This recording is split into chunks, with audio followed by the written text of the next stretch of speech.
Sup, fucker? Hold on, maybe I should do it since we're talking about comic book movies. Sup, fucker? Hey, how's it going? Here, you could secure that and tighten it up, put it wherever you want. You broke it. All right, put it where you want it and then tighten that. There you go. Good job, Yeg. Proud of you. This looks good. Okay, sorry. Sup, fucker? How's it going? That didn't feel right. You got do what Spencer does. We'll try it again. Sup, fucker? What does Spencer do? I forgot. I'm so let down. How the hell are you? Oh. What's up with the fingers? That is totally stolen. Copyright. You're so gonna get kicked. Well, he did it on film first, okay. So belongs to He's him. over there. If I could write copywriting the shit out of it, it's putting up a trademark. Well, technically it is copywritten because it's in my video, and my videos are copywritten. Okay. Okay. So even if somebody else tries to take it back, it's not gonna work. Like intellectual property. It's IP, baby. It's IP. Anyway. I should have got a piece of paper to put over his name and just write Yeg on it. This is my editing level skills. It's just a piece of... Dude, you can still do it. I'm too lazy. Dude, I don't want to do it. That sounds so much fun. Just like... Alright. That's fair. Anyway, we're going to talk about comic book movies. Yeah, man. You have. How long has it been since you did an episode? It's actually been... It feels like a year, but I know it's been less than that. Hey, it's Yeg, by the way, everybody. There you go. We got visuals now, too. Like, this business is booming, some say. Oh, yes, Dave-inci's code.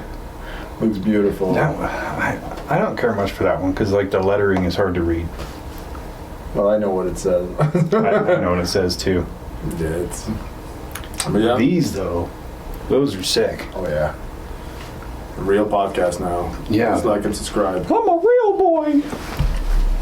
So anyway. It's been a while. It has. What's your favorite comic book movie? My favorite right now would be... You probably all... Well, you definitely should probably guess Spider-Verse. Miles Morales. It's the one that I expected nothing and got everything out of it. So I think that's why it has such a big impact on me, just because of that.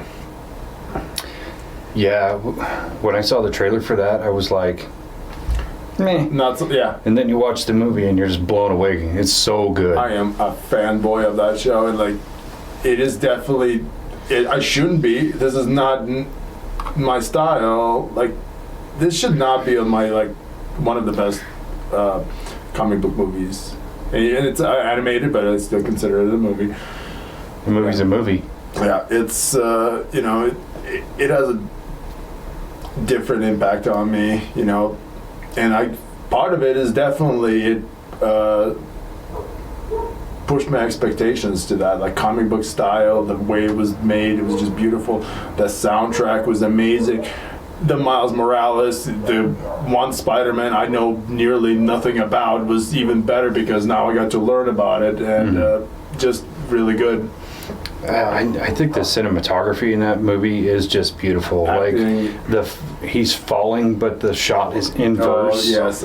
Or like as he's falling and he's yelling "ah," you see the letters following him down. I have chills right now. I'm not even joking. It's just I watch the Leap of Faith video at least once a month. I just put it up with all on my big TV with my lights on, and I just blasting it. Just that Post Malone song on there is really good too. Yeah, it's definitely the one that does the spot for me. I would consider that my top two. The Spider-Verse. Both of them is one. I'm not gonna pick. Yeah. My top two spots: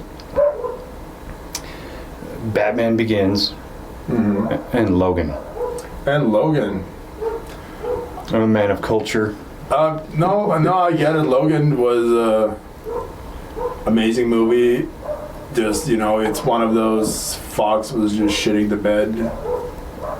Hardcore. Movie after movie after movie, and then they just decided to go, R rating. It needed to happen. That character should never have been PG-13. Yeah, he's brutal. He's feral. That movie was amazing because it was a good standalone movie with a little parts from multiverse, and it just kind of doesn't have to answer what year is this movie, what takes place. You can tell now, through watching a movie, it's a little bit in the future. Shit happened. Trauma happened. Yeah. Shit got erased, memories got erased. People were not remembering what happened, and I fucking loved it. That Professor Xavier scene with Logan, just amazing. When he's hiding it for him, what really happened to him. Yeah. And it really, you had the opening scene where the dudes attacked him while he's asleep in the car, and it was violent, brutal, and you see body parts coming off, and the first guy he hits, he cuts his fucking arm off. And you see the claws going through heads and shit like that, and you're like, holy shit, this is awesome. Yeah. But the moment that it sets in that this is a fully adult version was when Logan goes to talk to the professor, and the professor goes, fuck you, Logan. And you're like, just a little. Did the professor just say fuck you, Logan? And he's talking about Taco Bell chalupas and shit, and you're like, what's happening here? Yeah, that's definitely a good one. Top 5 for me, for sure. Yeah. So, Batman Begins. Tell me a little bit more about that. Oh man, that movie. You big guy for Batman Begins. You're the torch guy. You're one. I'm the cheerleader. Batman Begins is that one girl in high school that you're absolutely fucking were in love with, and you're still carrying that fucking torch. 100%. I won't deny it. Yeah. No, that movie was just so cool when it came out because the comic book movies we had seen up to that point were pretty comic booky, and there was not a lot of rhyme or reason. It was just you have these heroes and they have these powers and they do this shit. But Batman Begins was telling that origin story, and it was telling Batman in a realistic way, not just the parents got shot, got bored, fucking. No, it's because Batman had become such a watered down thing for me because of the argument prep time, and I hate that so much. But it was you got to see this guy go through all these tribulations and then come to the conclusion of, you know what? I got to dress up like a bat and beat the shit out of people. And he got hurt, and he wasn't the super genius. He had to rely on getting tech from his company. He had to rely on help from other people versus, the overpowered version, Where he's just so smart, everything just happens. He figures it out. He already knows the answer when he enters the room. It's like he had to make mistakes to learn how to get better. Before he got the cape and he jumped off of the roof. And the learning process of all of the stuff, with this Kevlar stuff, that one actually needing the cape. Yeah, continues throughout the entire movie. He's I need protection against the dogs. Remember when And that carried through all the way until the third one, where they just totally shit the bed. They just, honestly, they forgot they were making a Batman movie, I feel did not feel the same. That was definitely by far the weakest movie, but back to Batman Begins. You know what part I did like? When he was training with Ra's al Ghul. Oh, yeah. When he's training Ra's al Ghul, he's learning, I love everything, and then he reaches the end, he's already finishing his training, and again he agrees with Ra's al Ghul because he's talking about the strong spoilers.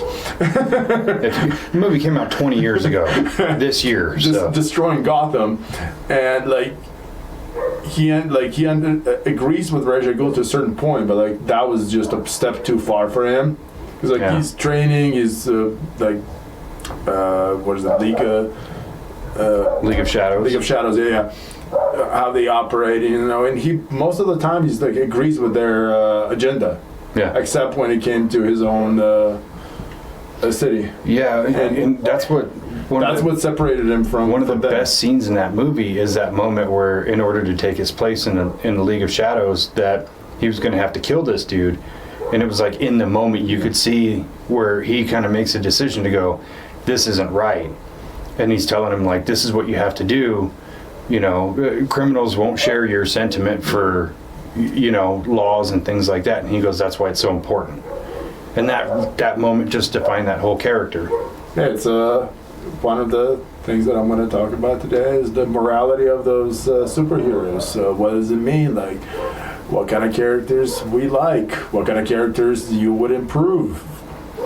Yeah, let's talk about that. Morality of the characters in comic book movies.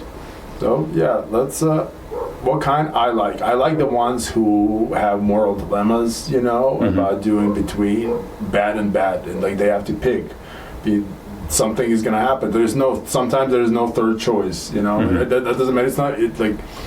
That's not how life works. Yeah. Yeah, like you're not getting a magical freaking, even though it's superheroes, I do like it closer to us, relatable to us, where we would have to make the similar choices. Yeah. Who to save, like with Batman. But remember, like, when he had to pick in the Dark Knight between Rachel and, what's his face? Harvey Dent. Yeah, like those kind of choices. Like that one is on the lighter one, I would say, but still, like he did pick Rachel, but then Joker just fucks with him the whole time, and I really love that. I love that he picked Rachel, but the Joker actually gave them opposite addresses, knowing that Batman was going to get there first and would have to save Harvey. Like, that character was just maniacal. Yeah, you know, everybody hails that performance, but it's like, look at the writing behind it. All the choices that he made. Good written. I mean, you think about at the end where the two boats, each one has a detonator for the other boat. You know Do they though? Do they have the detonator for their own boat? Yep. You will never know. I love that moment because of like the prisoners. Their choice was like, I don't know if you remember when Passengers were talking about, like they're like, we're still alive. That means those prisoners still did not press the button. So therefore, yeah definitely strong. Oh, great scene. Strong, and then he grabs that remote and just throws it out. That's it. Yeah. The conversation is over. Like. Yeah, and you can even see like the prison guards and stuff. They just kind of look sad, but it's almost like expressed that they understand. Yeah. But yeah, that was again more moral dilemmas. Those are the kind of movies I love. I love when I have to sit there and fucking question the shit out of it and be like, what the fuck would I do in this situation? Yeah, I do love the moral dilemmas, but to me it's so much more powerful when you have to put a character who has the moral high ground in a moral dilemma. Think about Captain America in Civil War, where he actually knows that Bucky killed Tony's parents, but he never told him. And now he's in this moral dilemma of having to pick between which friend. And obviously he chose to help the friend that needed help more and had to battle his other friend to do it. Yep, that was good. That was a good movie. It was on the weaker side of Civil War of what it actually was from the books, but it was a movie cinema Civil War. Like it was. You know, here's my idea for the MCU. If Kevin Feige happens to listen to this, let's just reboot everything. Let's start from scratch. Let's build back up to big Avengers movies, but let's have the whole thing culminate in Civil War, but have it more comic accurate. Yeah. And it can't be one movie, it has to be 3. Yep. Well, hopefully they learned a lot of lessons because they've been dropping the ball a lot since Endgame, pretty much. And if they were not dropping the ball, they were just breaking even. I would say that's a win for them. Oh yeah, I mean, looking at a lot of the movies that came out since Endgame, a lot of them were, I hate to say it, kind of turds. Yeah, they just failed. Like I can name on one hand amount of movies that were decent. Spider-Man 2 and 3. Which Spider we're talking about? They're talking about the Tom Holland one? So Far From Home and No Way Home. No Way Home, yeah. I would say Guardians of the Galaxy 3. Definitely enjoyed that one a lot. The perspective from the rocket raccoon so strong. The entire movie is well done. James Gunn did a really good job. He did a really good job closing the series. Yeah. I would say, before he closed it, went to DC, and now we all sitting there in anticipation. Is like, is it gonna flop or is it gonna continue? Yeah. Because DC really, if Marvel drops the ball, like DC has never even been able to pick it up pretty much to begin with. Like, DC has made so many bad choices. Decision making is not the strongest suit over there. No, and it's so bad because they've had some really great ideas and they've had some beautiful casting, and it's just like all the pieces are there, but they just don't fit together. Writers, I think they need better stories, better writers. I don't think it's actors' fault. Like, even though sometimes I do not feel like they casting the best actors. But most of the time, I feel like if your script is shit, like, I don't give a shit how good of an actor you are, you will fail. Yeah, and there are times where actors do carry shitty script on their fucking back. They pick it up and they do their fucking best and they just try. And sometimes you see actors just see the shitty script and like, this is the level of performance you will get from me. How good is the script? And you see it, like, they're dead inside. Like, the only way you're going to get a better performance out of me is if you put another 0 on my paycheck. Maybe 2. Just to be safe. Yeah, DC. I loved Man of Steel. I know it's kind of a polarizing. I think that one, I hated it, and then I kind of went back on it a little bit, just understanding it a little bit more. Again, moral dilemma when he had to save that family. Remember from Zod? Oh yeah, kills Zod. That one makes a little bit more sense now, just because of my personal preference. But I also feel like you should sometimes watch stuff that you hate to maybe get a different perspective, because you got older or different experiences. I agree, and that logic applies directly to Batman v Superman. Because when I first saw that movie, I fucking hated it. I thought, this is the biggest piece of shit. And I've watched it like a dozen times since then. My perception on it has changed. But to me, the movie still feels like it was trying to introduce shock value, then tell a good story. And it still doesn't sit well with me that it's like, yes, we have to break the mold, we have to try something different, but it's like, that didn't work.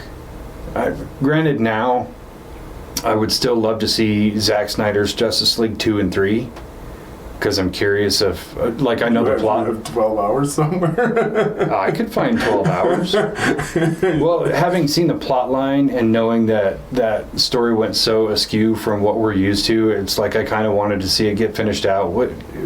It'll never happen now, but... Oh, yeah, that's one of the things with Zack Snyder, that he weaponizes his fans. And I think they weaponize themselves because they're fanatical. He posts stuff to get them going, and I really hate that, because his fans are already toxic as fuck without his help, and he just gives them a little lean forward to fucking. And I have a buddy who's a big Zack Snyder fan. He's a good guy, like him, and he will defend Zack Snyder too. He's going to be standing there at his trial. Is he the one who... Okay. You want to shout out to him on the camera, and I'll make a clip, and then you could tell him how much you hate Zack Snyder? Oh, no, I'd rather not. I'd rather not. I'd rather not start this conversation again. You don't want... It's a conversation from like 6-7 years ago. It's ongoing. Said my piece, and I'm not revisiting this. Like, I'm done talking about it. All my jokes about Zack Snyder, they're, some say, like Dark Knight. They're dark. They're dark, yeah. They're dark. Yeah, Zack Snyder, definitely superhero movies. I don't want to see him anymore, anywhere near them. Like, just stick with zombies. You're doing fantastic with zombies. He does really good with zombies. He definitely, like, you show me a zombie movie and not tell me who made it, and I'll be like, this is a really good fucking zombie movie. Like, what was the last one he made? The Army of the Dead. Army of the Dead. I loved it. I did too. I loved it. Like, you know what? I know Zack Snyder made it, but like everything is then finding out behind the scene problems that they had with what's that a comedian guy name that they had to replace? Chris D'Elia. Chris D'Elia, yeah. And then you find out that they had to like bring this other female comic in, and they had to film all the shots not with people, and it just I could not tell the difference. Oh yeah, because there's not a lot of shots of that character with other people. Yeah. Most of that character scenes in the helicopter, are either in the helicopter or working on the helicopter by herself. So it's like there wasn't a whole lot of composition that they had to fix. Like in the helicopter shots, talking, and you're like, okay, I didn't even know about that. But then again, I was like, I never caught that shit. It was like, that's awesome. It's just bonus. Just job all done, edited.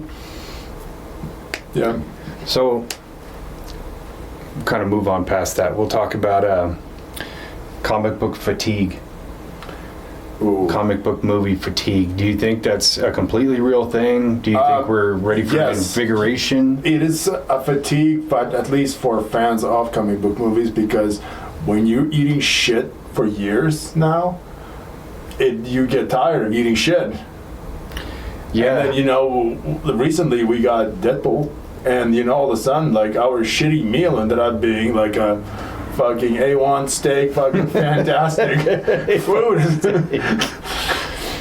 Yeah, that one redefined the genre in a way, because we were getting so fatigued by just getting so many shitty comic book movies with too much of the woke message or too stylized or whatever. Just all these myriad of problems that were coming with these movies, or just them being fucking terribly written. But then this movie came along and it didn't give a fuck about anything. It addressed those issues straight head on, you know. They made fun of it, yeah. But at the same time, it was a movie that, yes, it was serious in its own right, but it was also a very playful movie, as the Deadpool movies tend to be. But this one was just like, in your face, this is what you want, this is what fans have actually been asking for, we're going to give it to you. Boom. It was good. It was really good. Well done. We waited. We all were on the edge of, you know, Deadpool. Like, that first Deadpool is masterpiece. Second Deadpool is like good. Not my favorite again. I'd still enjoy it. I don't hate it, but it's definitely will be the weakest Deadpool out of all three for me personally. I'd agree. Yeah. Third one is probably my second favorite, but first one has that the first time I watched it feeling. And just nipples hard. You're you're sitting there fucking just like this. It's just completely different feeling. You're seeing like performance, because you remember how many the budget for Deadpool 1 was just tiny. That movie should not have succeeded how well it did. But, you know, a lot of people who had a lot of heart worked on it, just kept pushing. People took pay cuts just to get that movie out, and they were rewarded. Like, they were rewarded, and I'm very happy for that. That some people made sacrifices, kind of like made an investment in the future, and it worked out for them.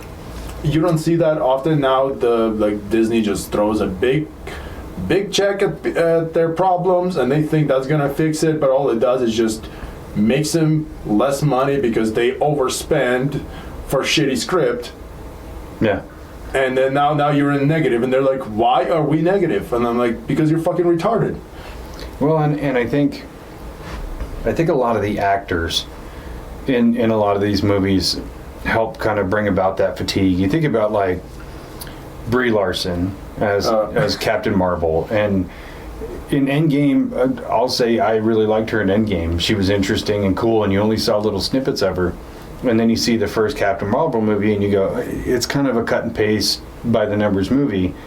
And then you see Captain Marvel 2, and you're like, what are you Captain guys... Marvel 2 was... What are you guys doing? That little Bollywood dance, just get me out of here.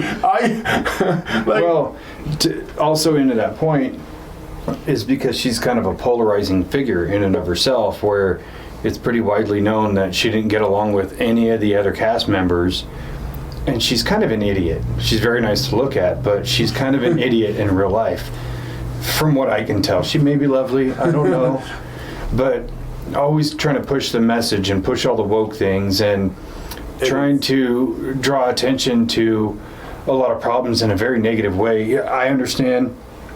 In Hollywood, there is a lot of gender inequality and things like that, and it needs to be worked on. Yeah, there's problems. But the way she'd go about it with a fucking jackhammer instead of a scalpel didn't help anything, and the way she'd kind of run other people down just made her a polarizing figure, and it made me go, oh, Brie Larson's in this movie? I don't want to watch it.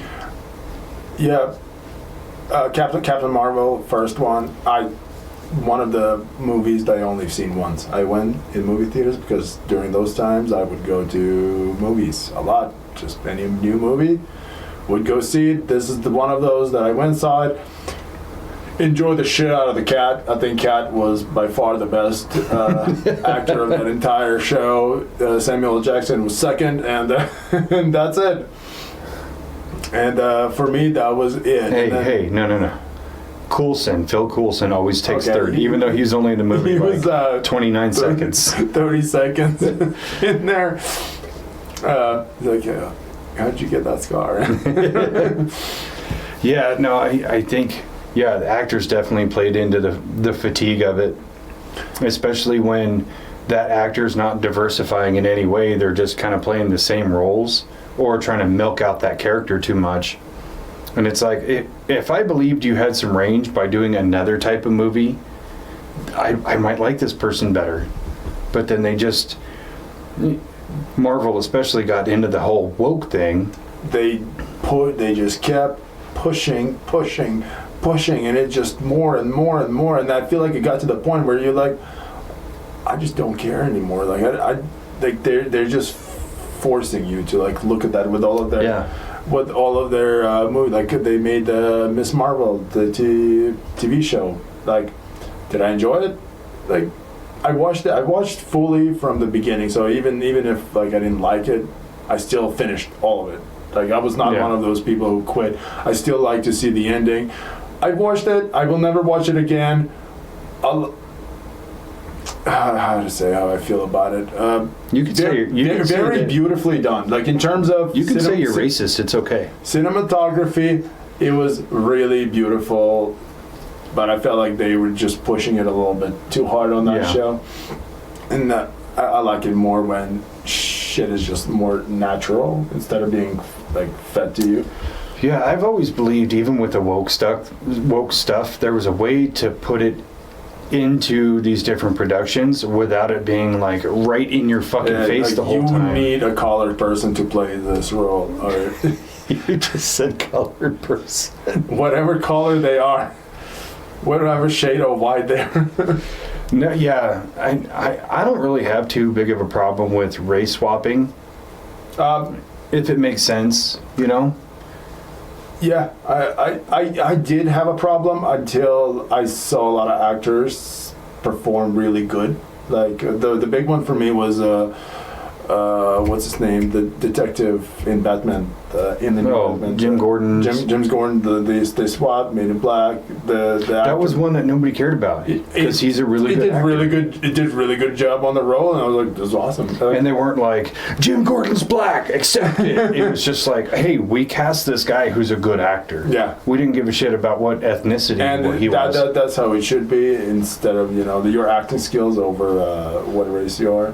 And if you have a good person, but I feel like the race does influence them more than their acting skill. It can be, yeah, but I think a lot of times. Or even if you look at Aquaman, where Aquaman was in the comics, a blonde hair, blue-eyed, white dude. Jason Momoa. And then they put Jason Momoa. It was just like, he's a cool dude and he's a cool actor. Okay, I'm going to dial back on that one real quick. On the Aquaman, when Aquaman came out and I watched it, I thought the movie was fantastic. I loved first Aquaman, and I think Wonder Woman came out shortly after or before that one. Also, first Wonder Woman, just amazing, strong movie, again. and you see hope. That's what that's. And then it's just fucking snatched away from you. I'm watching those two movies, and I'm like, holy shit. DC's doing it. They're getting exciting, and the DC gets exciting because they're like, we got this. Marvel, they better watch their backs, and then they just shit the bed. Hardcore. And then they just start shitting the bed. Like, let's see, I barely remember anything good from DC for a very long time now. Aquaman 2, I still haven't watched, but yeah, Shazam 2. I didn't hate it, but I'm like, I was not sold on it. Shazam 1 was so much fun. Yeah, Shazam 1 was much, much better. Shazam 2 just felt weird.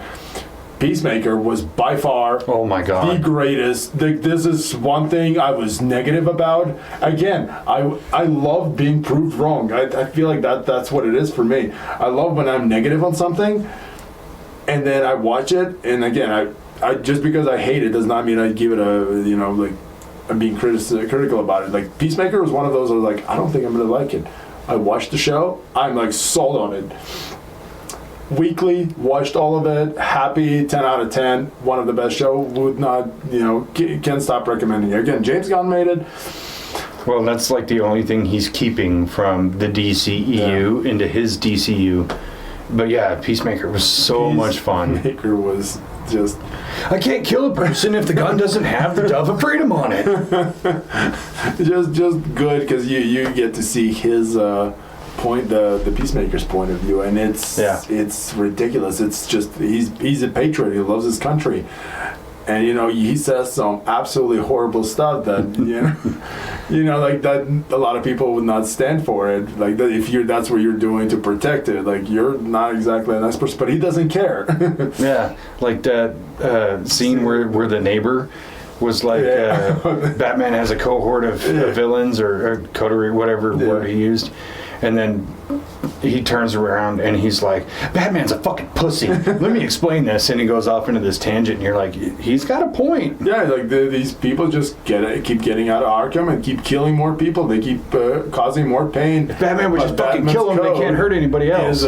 Is, making sure that these people get out eventually because they're looking for 7, fucking 8, 9, 10 second chance.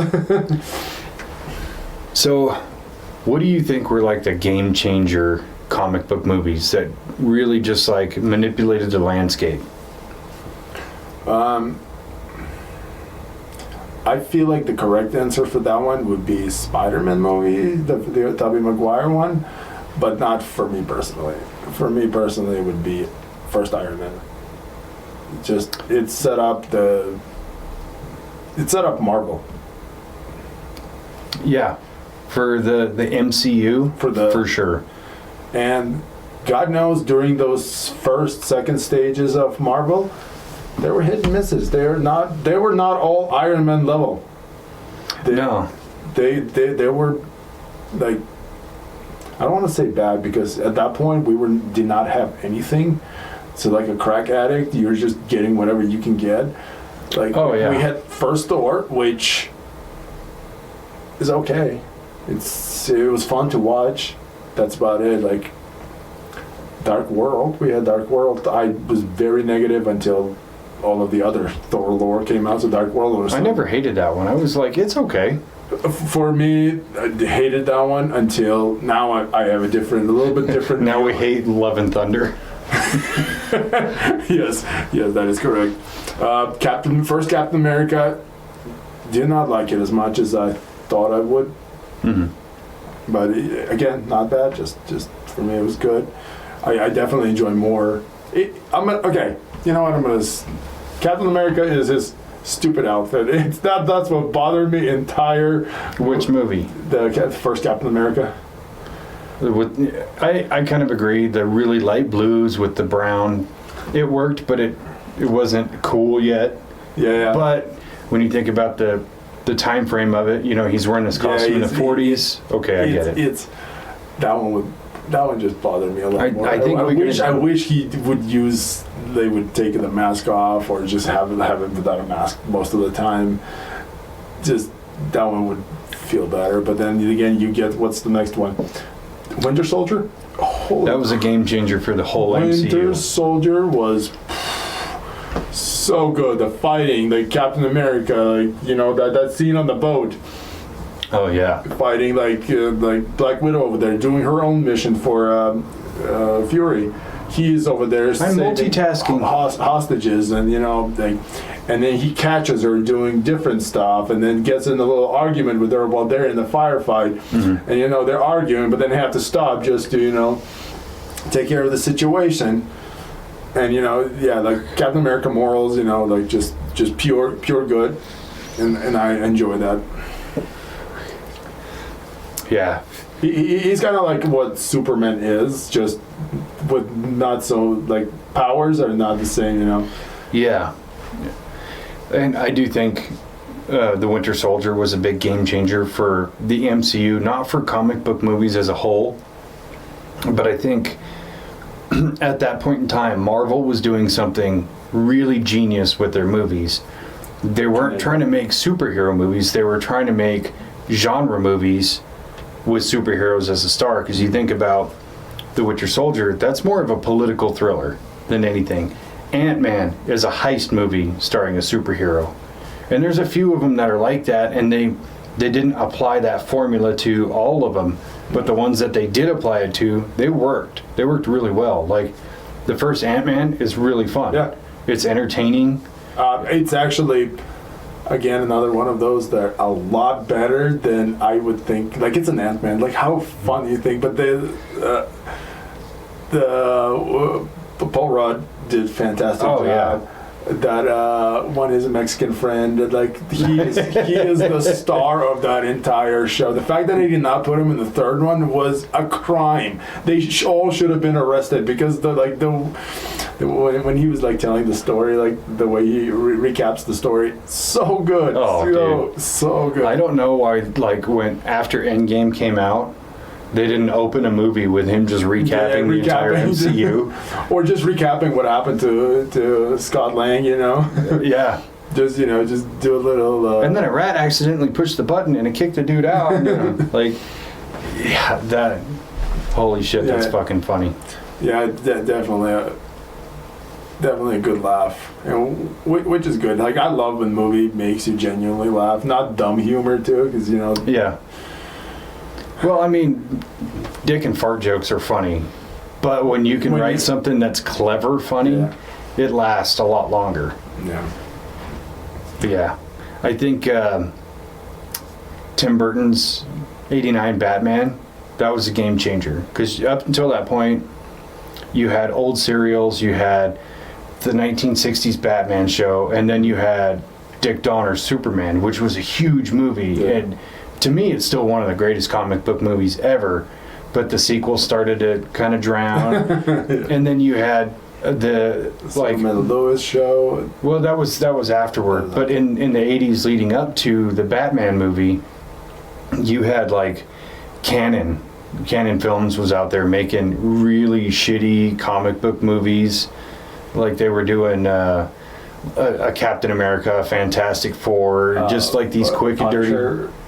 Oh yeah, Dolph Lundgren's Punisher. I think that came out around 89 or 90, but you know, in that time frame, it was like it was all shit. And then the shining star Batman came out, and suddenly it was like, oh shit, we can make a Batman movie that's a little more adult, a little more dark and gothic, and people love it. Like shit, let's make fucking 5 more of them. Mm-hmm. Well, it was 1, 2, 3 more, yeah, all with steadily declining, you know, quality, but it was actually kind of a good thing when those movies died, because when in 2005 when Christopher Nolan's Batman Begins came out, a game changer, because it was like, hey, we need to take this character seriously. There was a big break before that, so, you know. Well, in that break though, because in 2000 you had X-Men, and then 2002 you had Spider-Man,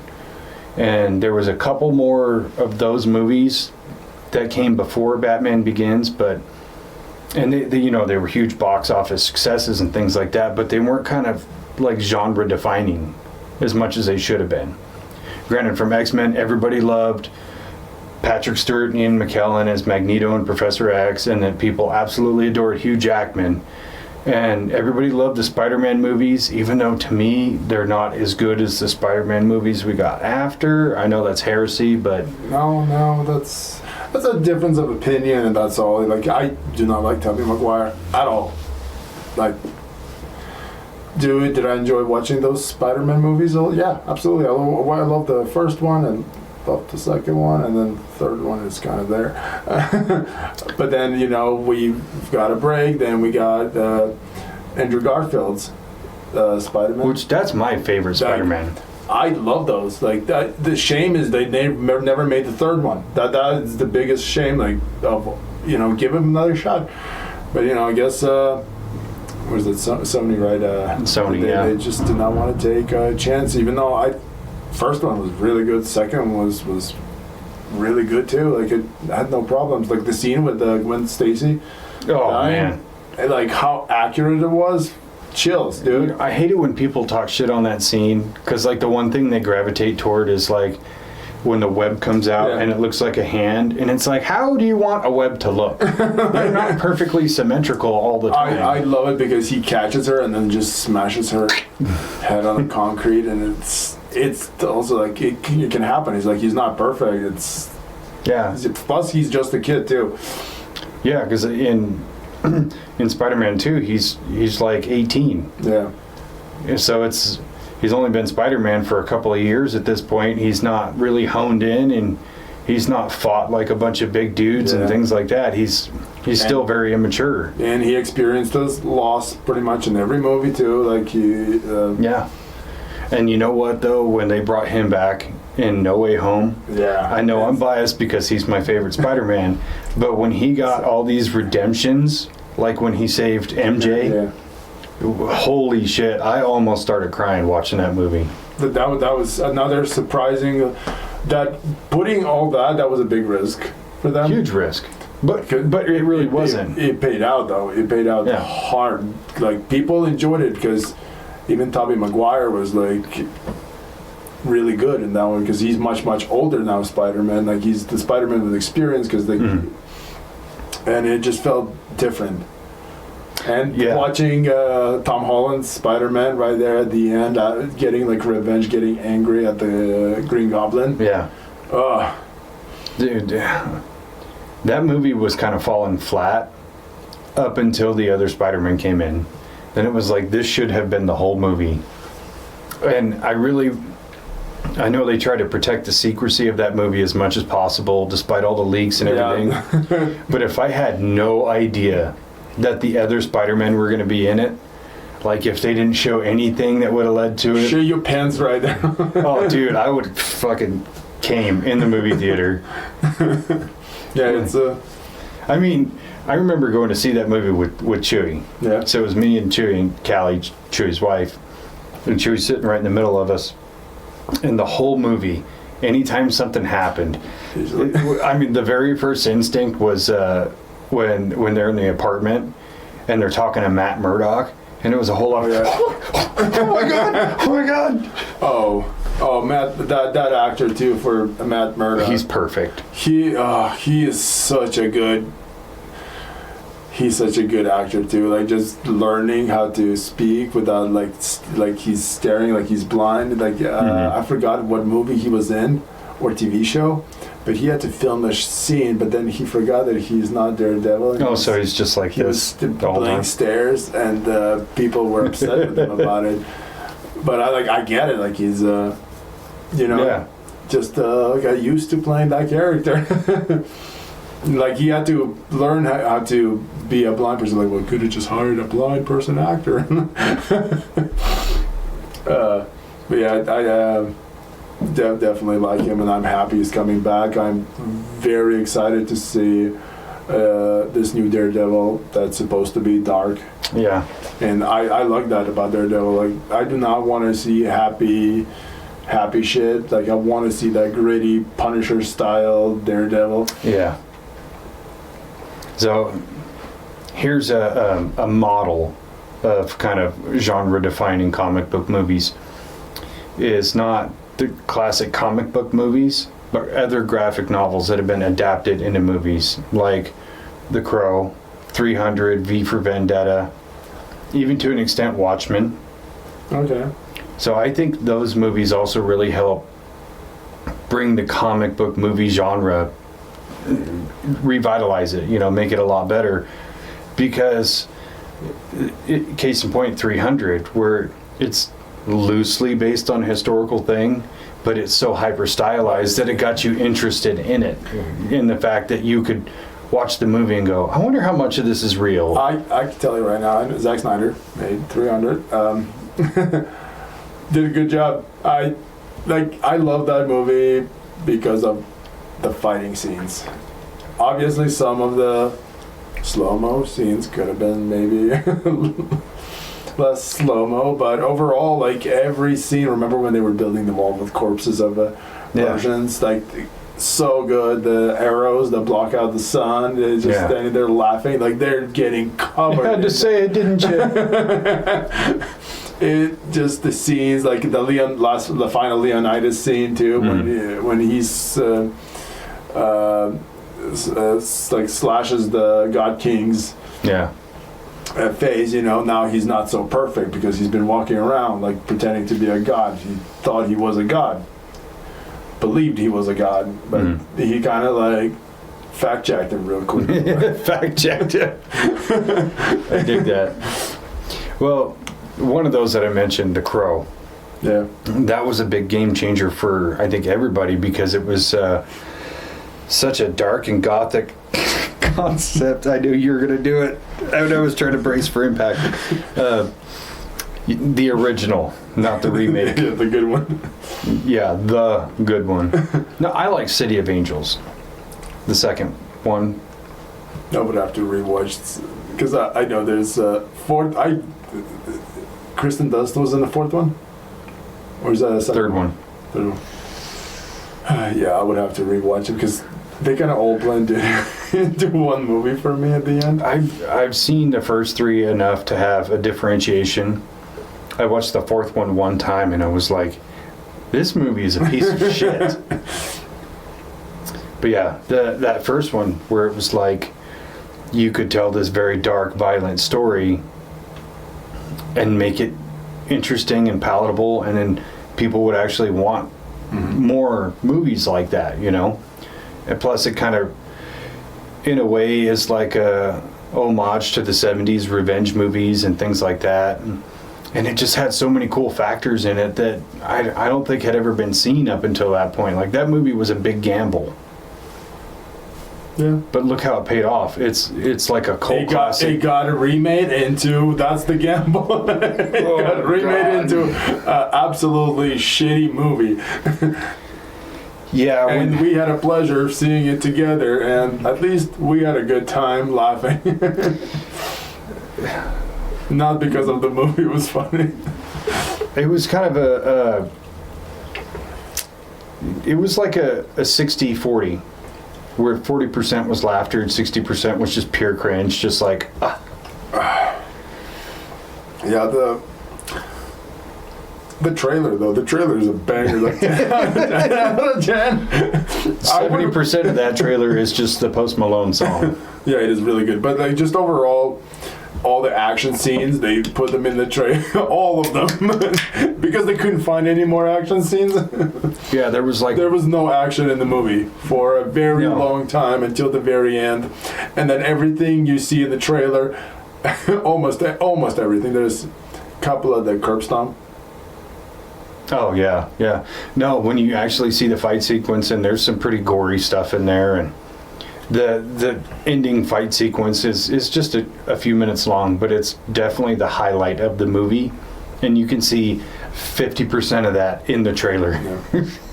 Unfortunately, very good trailer. Whoever made the trailer, shout out, you really sold us the movie. Thanks a lot. Yeah, Rupert Sanders, who was the director and helped kind of co-wrote it, go fuck yourself. That was a piece of shit. You gotta be ashamed. But yeah, overall, dropped the ball, and I feel like they should listen. Like when they do those what are those things called where they do the test audience? Test screening? Yeah. Listen to them. Because, like, there's no way you tested it, like, on 100 people and they all said, fucking sold this greatest movie. Like, no fucking way. I want to see the results. I want to watch the tapes. You know what? I gotta do it. It's funny, we were just talking about how stupid movie critics are the other day, but I gotta see what Rotten Tomatoes has to say about this movie. Crow? Yeah. 11%? 7%? 8%? Which, normally Rotten Tomatoes and critic scores mean absolutely fucking nothing to me. You're all, most of the time, you're fucking idiots. There's those rare ones that I accept, you know? What does it say? 22% on the tomato meter, 62% on the popcorn meter. I think Madam Web got like 11% or something like that. Oh, let's see, Madam Web. Which, I'm gonna be honest, I agree with you. Madam Web was a better movie. Yeah, Madam Web is 11% on the tomato meter and 55 on the popcorn meter. Madam Web is an inadvertent comedy. I will never forget how hard we laughed during the fucking diner scene. The diner scene. He just walks in, tries to get some freaking lunch or dinner at that time, and just gets punched in the face.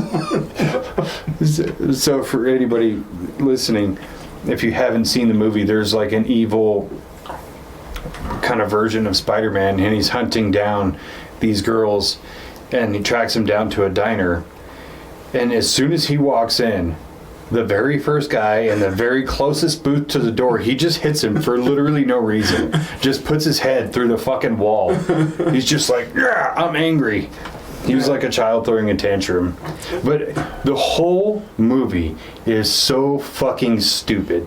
And then the way that they try to propel the plot, so it was like Dakota's character finds the girls in the afternoon time, right? Saves them from being murdered. Newspaper. And then takes them to the woods, and then they leave the woods and go to the diner. But same day. Just a few hours later, but some guy in the diner has a newspaper that says that these 3 girls were kidnapped, and manages to put it together that the 3 random girls in the diner are the same girls, and you're just like, what? I wish that's how newspapers work, but that's how, honestly, you change that. Change it to the phone. Change it to social media. That's it. Yeah, that's all that would have taken. Boom. And they're like, no, the newspaper. We're going to pull all the stops because it's an old guy and he's going to be using newspaper. Well, no, because it's in the Spider-Man universe, so they had to put a shout out to the Daily Bugle. Yeah. They could have done that. They could have just done Daily Bugle app. Fucking, it's fucking good, for God's sake. It's 2024. Like, we're good. We can make it up. Like, you know, an app, a news app, like anything, a website, Daily Bugle website. Fucking hire us. We'll fix these problems.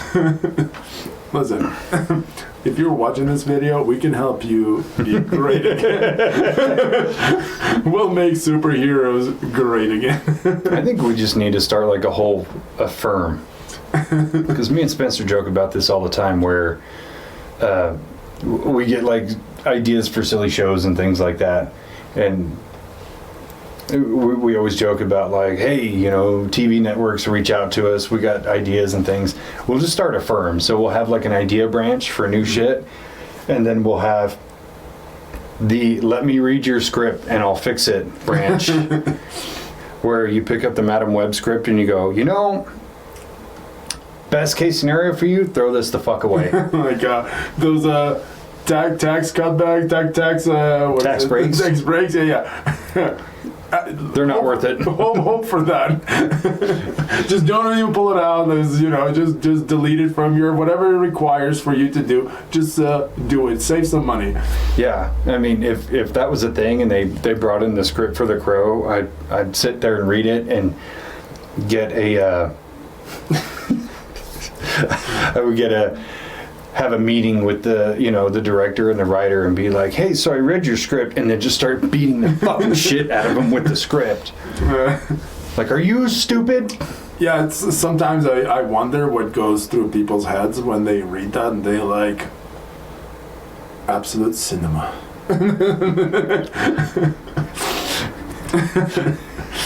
Like it it's kind of sucks that they released this, and I want to know how many people. Sometimes I feel like people who pay for this shit don't even watch that movie that they paid for. And they're just like, yeah, I'm sure it'll do great. I'm like, how about fucking show some interest, watch the movie, and be like, here's the gun. I would like you to delete this movie or blow your brains out.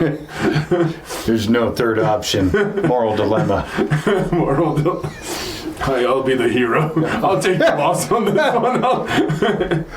Like, because you when you release shitty movies constantly too, you're just discrediting your own company. You're doing more harm than good. Like, releasing 10 shitty movies and then you fucking by some miracle created one, and then you like we're back, and then 10 more shitty movies after that.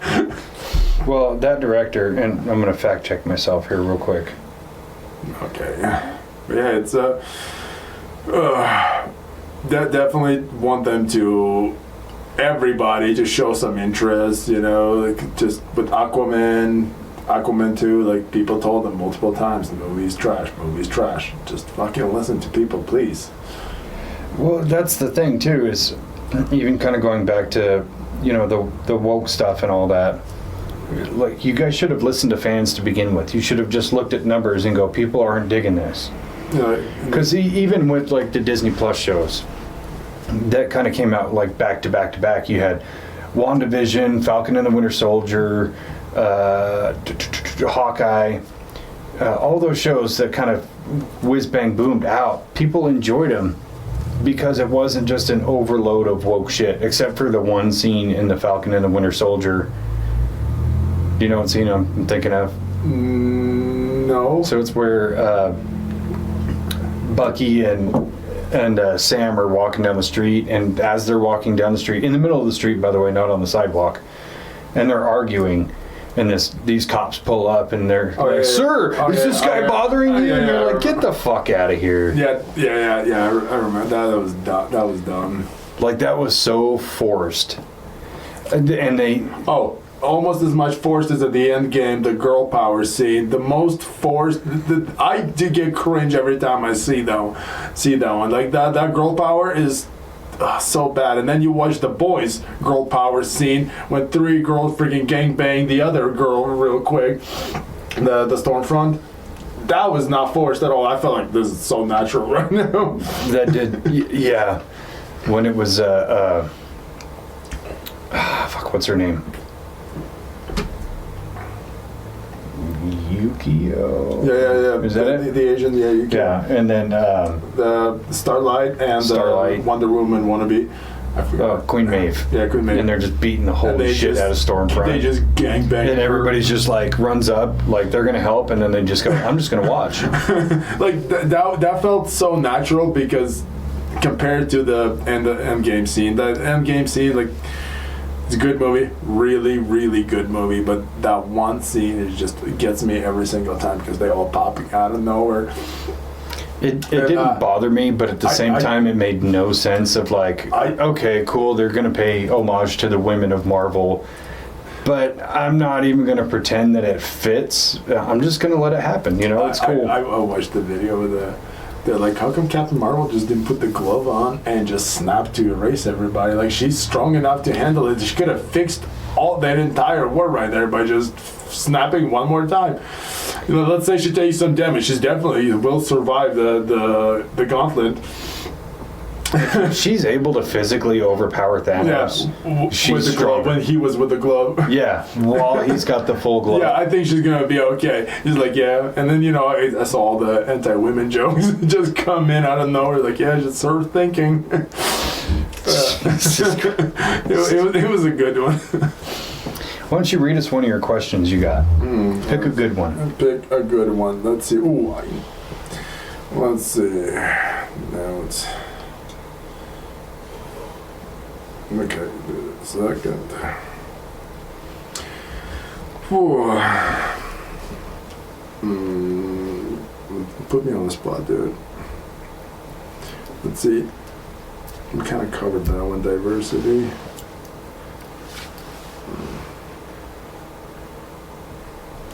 If you could have one superpower, what would it be and why?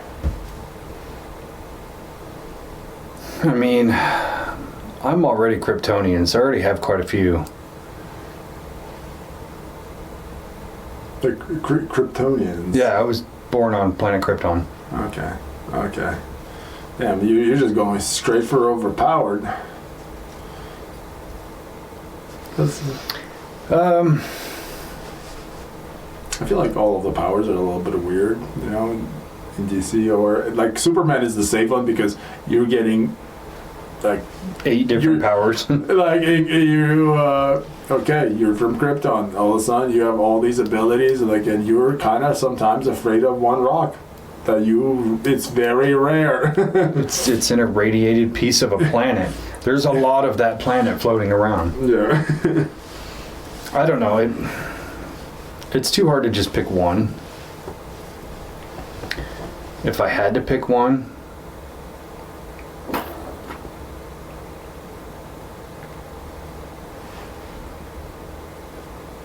God, they all kind of come with like big caveats.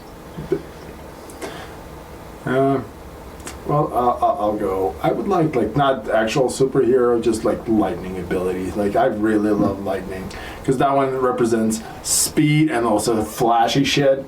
Mm-hmm. But but I also like to be balanced. Not super overpowered. It's like kind of like Superman, where he's just like holds back the entire freaking. Yeah. I do enjoy drawbacks because that makes it even. Or he gives the villains a chance to, Yeah. I don't know. I'd probably go with the healing factor, like Wolverine. Oh, but not claws, like fuck that operation. I'll take the bone claws. No. But you also get all the other stuff that is seemingly cool, but also a drawback, like super hearing, super smell, super vision, all that. So it's like anytime anybody farted, you would hear it and smell it.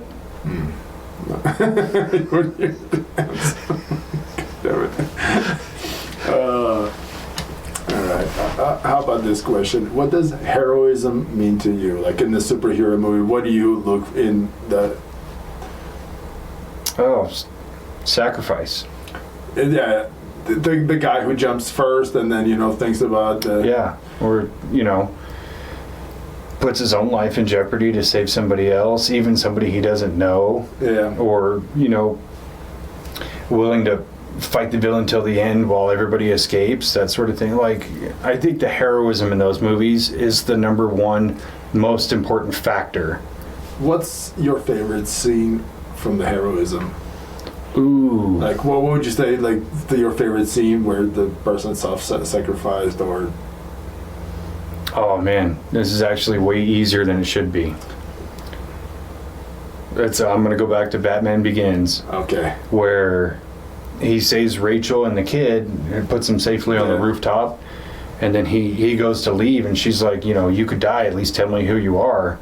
And he recites something she said to him earlier in the movie, and he said, "It's not who I am underneath, it's what I do that defines me," and then jumps off a fucking building like a G. Mine would be a little bit easier.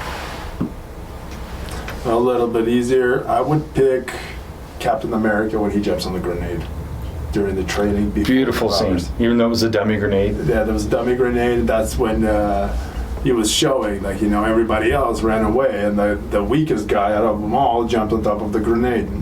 Remember? Yeah. He was kind of showing the point. Well, and I love all these people to become the super soldiers. They didn't have the heart of being the symbol. Well, what makes that scene so good is that he wasn't even in that conversation between the general and Dr. Erskine, where where the doctor was like, you already have so many, big men fighting this war, that this is my choice, the little guy. And the general's like, it doesn't take heart to win a war, it takes guts. And then he pulls the pin on the dummy grenade and throws it, and all the big dudes flee, and then just little tiny Steve Rogers just jumps on. He's like, get back! That just proved himself wrong. Yeah. Really, really good scene. I love it, especially because he didn't have powers. He was not going to survive it. It was just purely well done. Movie I did not like. The scene is good. I think that movie is better than people give it credit for. Costume. Because there's so many moments that speak to that character that still stick with me. Like when they're supposed to go out to the science fair or whatever, Stark's party, and Steve decides he's just going to ditch the party and then go try to enlist again. And then Dr. Erskine was like, you've tried 5 times, and Steve thinks he's going to be in trouble, and he's like, no, it's not the lying I'm worried about, it's the 5 tries. So do you want to kill Nazis? And he's like, I don't want to kill anyone, I just don't like bullies. So there's that one, and then the grenade scene, and then showing that he was more intelligent than the average soldier of, while they're doing the run, and they tell all the soldiers, like, if you can get that flag off that pole, you can get a ride back in the Jeep, or you can run the rest of the way. And all these soldiers are like clambering over each other to try to climb the pole, and they get told to get back in formation, and Steve just pulls the pin, the flag pole drops, he picks up the flag. Like, just uses his mind instead of his body. Sounds like common sense. Just let's not get carried away. Yeah, but no, I think those scenes in that movie that speak to his character and set his character up for the entire MCU, and he doesn't really change as he goes along. He's still the same guy. To himself the entire show. When the Civil War happens, he stands his ground, and it's good. It's good. Chris Evans did a fantastic job. Oh, yeah. I think that's one of the coolest things that they did with the MCU was create this strong juxtaposition between Tony Stark and Steve Rogers. Because you think about it, in Iron Man, Tony Stark changes. And each movie he changes. So he goes from just being like the billionaire. Selfish, Yeah, and then suddenly he doesn't want to make weapons, and he becomes Iron Man and that sort of thing.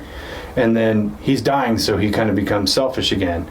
And then he's cured, now he's becoming selfless. And he goes through this whole array of things, and then Civil War comes around where they're trying to push the legislation that they have to have oversight, and Tony's all about it because he went through another emotional change. Mm-hmm.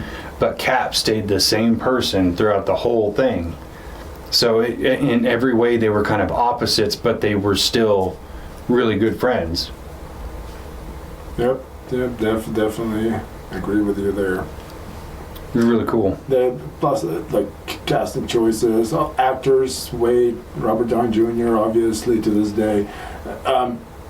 While we're on the subject of Robert Downey Jr., how do you feel about him becoming the next villain of the show? And what do you think? How would you feel in the MCU's way?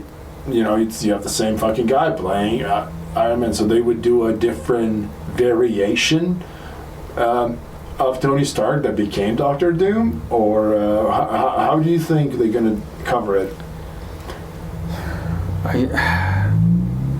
Because there's a big fucking elephant shit fucking sitting there. Like they're like, hey, that's the guy who sacrificed himself, for the goal to save everybody, and you got rid of him for a good reason too. He was expensive. They killed him off. His story's over, and now you're like, we're struggling, and we need to bring fucking talent back, and that's your guy. Yeah, I have to admit, there's a big part of me that thinks it's just lazy choices.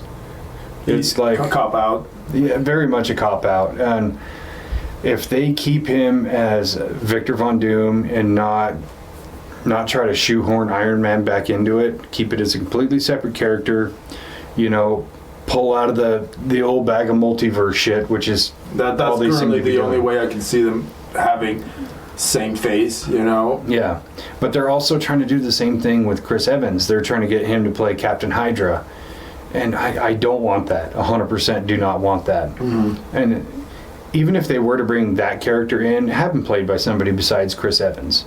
Yeah. I agree. Like, just because your failure to cast more people, throw a wider net, fucking try more less known people. I don't give a shit. Yeah, that's why, like I said, if I was going to be in charge of the MCU, I would do a complete reboot, and it would just be one Earth, no multiverse stuff. But it would be like the comic accurate, where the Avengers, the X-Men, Spider-Man, Fantastic Four, everybody in the same universe right now. Yeah, but not all in Manhattan. Yeah. And do you think it's gonna hurt Tony Stark's or Robert Downey Jr. legacy long run if this fails? I think he's so untouchable at this point it doesn't matter. I do think he needs to stop being Robert Downey Jr. if he's going to play Doom.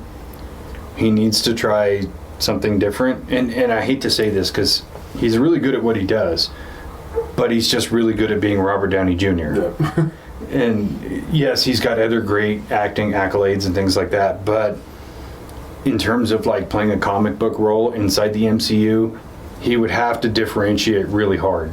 Yeah, so he has big job, because right now, yeah, in order for him to absolutely perform, he needs to sell us that he is fucking no longer an Iron Man, he's fucking Doctor Doom. Yeah, 100%. Like, the only other way I see him is for him to be in a mask most of the time to cover up his face. But even then, you're still going to hear his voice. Yeah, He has a very distinct voice. I'm okay with that. But I feel like the face, you'd be like, why is Iron Man fucking being a villain right now? Like, you could have just done a superior Iron Man as a villain who's same thing, just much smarter and much better at being a villain. Yeah, I definitely think we could have. And that way you're still not confusing the audience too, because God knows there's fucking now you have to watch 15 shows to like what did I miss last time? Why am I confused? Why am I watching this show? Who are the Wonder Kids? Why the fuck is this happening? I definitely think they should stop trying to tie those directly into each other. If you're making a trilogy of movies, or like what is it, six movies? What is it fucking called? I forgot what it's called. But it's more. But anyway, sextuple, I think. Like, if you're keeping like Avengers 1, Avengers 2, Avengers 3, Avengers 4, just keep them. Connect them obviously, because they need to be connected. Maybe one or two from the side, but like not how they've been doing. I feel like they've been doing a good job before with little Easter eggs. Just keeping us a little cock teased a little bit. just a little bit. And those teases, those Easter eggs are great. But the further we kept going, the more they just putting it in, and they just like trying to fuck with you, or just trying to see your reaction. How do you feel about that? Like an audience score just on the end of credits. And please start putting end of credits fucking a lot earlier than fucking 8-9 minutes in. Some of us need to fucking piss, and we don't want to fucking miss the goddamn end of credits scene. Well, you have 8 or 9 minutes to run and piss. Yeah, but I'm not sure when the fucking ends. And I feel like the longer I wait, the longer the credits. Yeah, I think for sure stop tying them directly into it. Like, you shouldn't have to watch WandaVision to understand Doctor Strange 2, or you shouldn't have to watch Hawkeye to understand Black Widow. Yeah.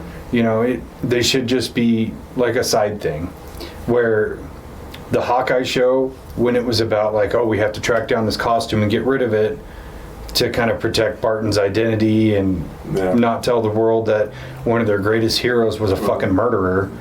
Like, that was cool in and of itself. And then brought in Yelena, and it was like, she was great, and she's super charming and shit. She's been really good. She's been selling it, and like Thunderbolts are coming too soon. I actually really want to see that. I am right now. I'm trying not to get excited. I don't want to see any more trailers than what I've already seen. But I'm also like, they're bringing Sentry in there, and he's such a big powerhouse. He's one of the most powerful characters in the MCU. I'm like, wow, you have like these guys, and then the Sentry. Like, who are you planning? What's the villain? What's you know what I'm saying? Like, who are they fucking fighting? Red Hulk, probably. More than likely. Like, you know, that's what I'm assuming. Like, and yeah, I get that one. But and Red Hulk is, I used to, before they released because every time I used to read Red Hulk comic books, I fucking sitting there, because I read the Red Hulk and the Hulk, and sitting there trying to guess who the fuck is the Red Hulk. I remember I fucking was sitting at the edge of my seat every time until they finally revealed at the end. I'm not going to tell you guys. I read it too, and I knew right away who it was. I'm sitting there like Samson, and I'm like every single person I'm sitting there trying to guess, like, he's helping too much. I don't think it's him, and I just keep guessing, and then, you know, then the Red She-Hulk too. Mm-hmm. Yeah.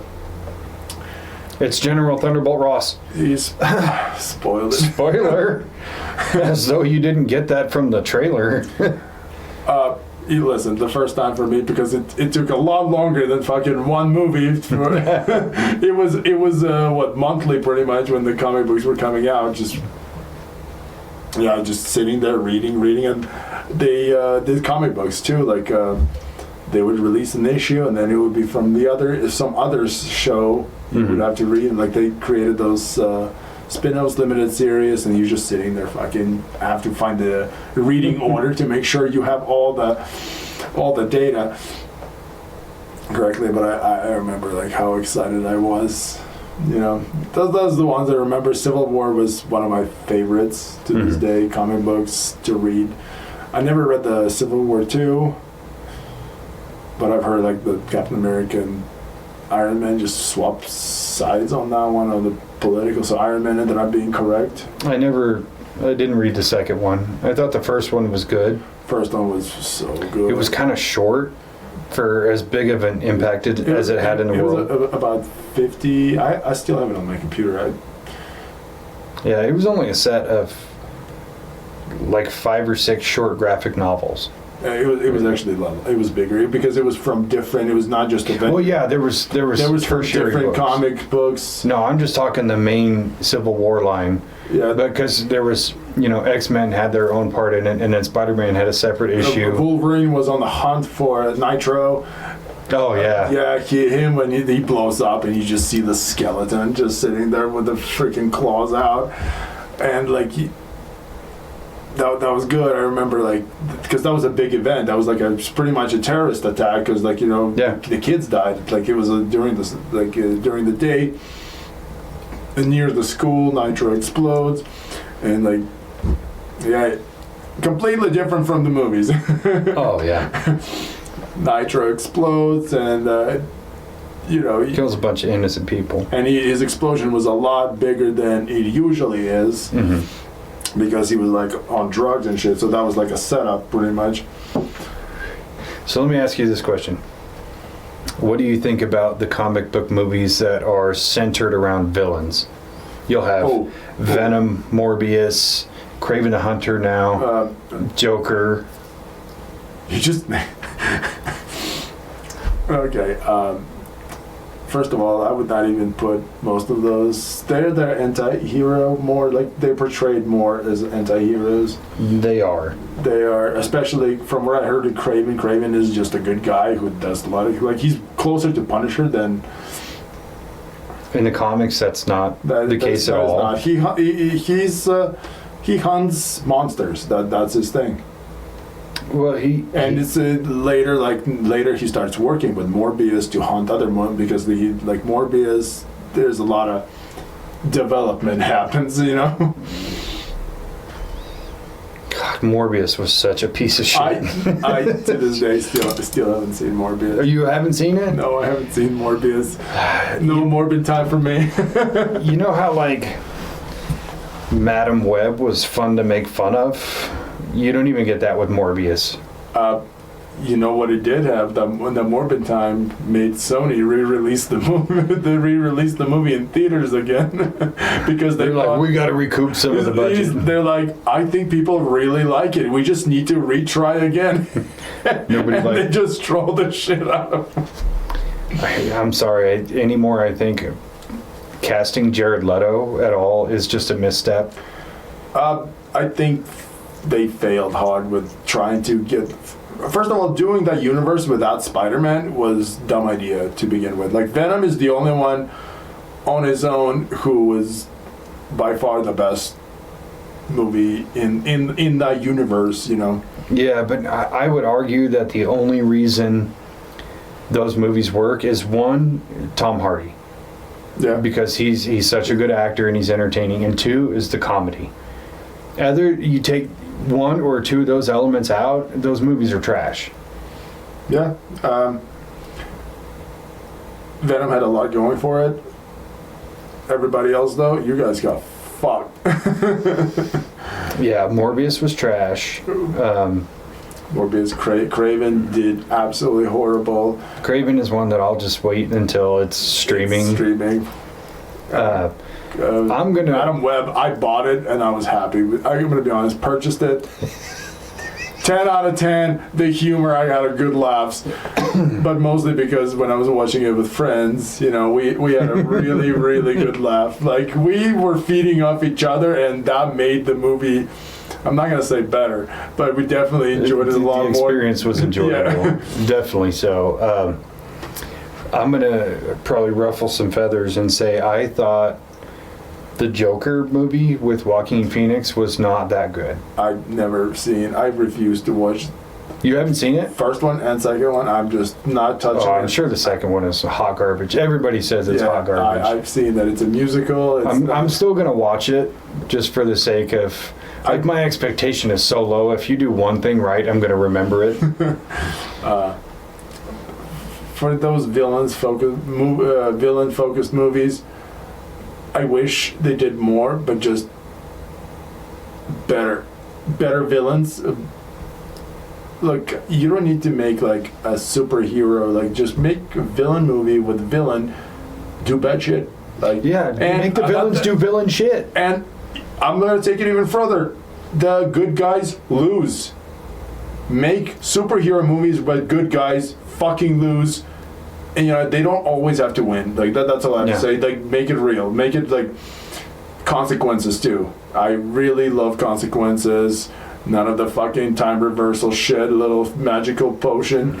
I like when things happen and they stay in play. Yeah.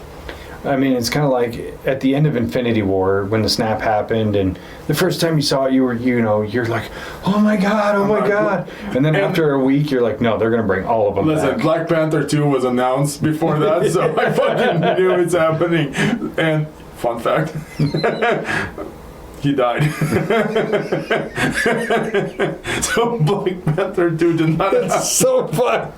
Black Panther 2 did not happen for him. So they got me one. Oh. They got me good. Fun fact. He died.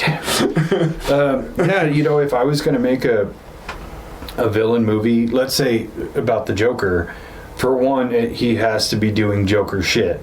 It can't just be like this guy who's broken down by society and he has a mental illness and all these other things. Like, very cool concept. I just don't think it worked for the Joker. Mm-hmm. They could have created a character or a persona other than the Joker.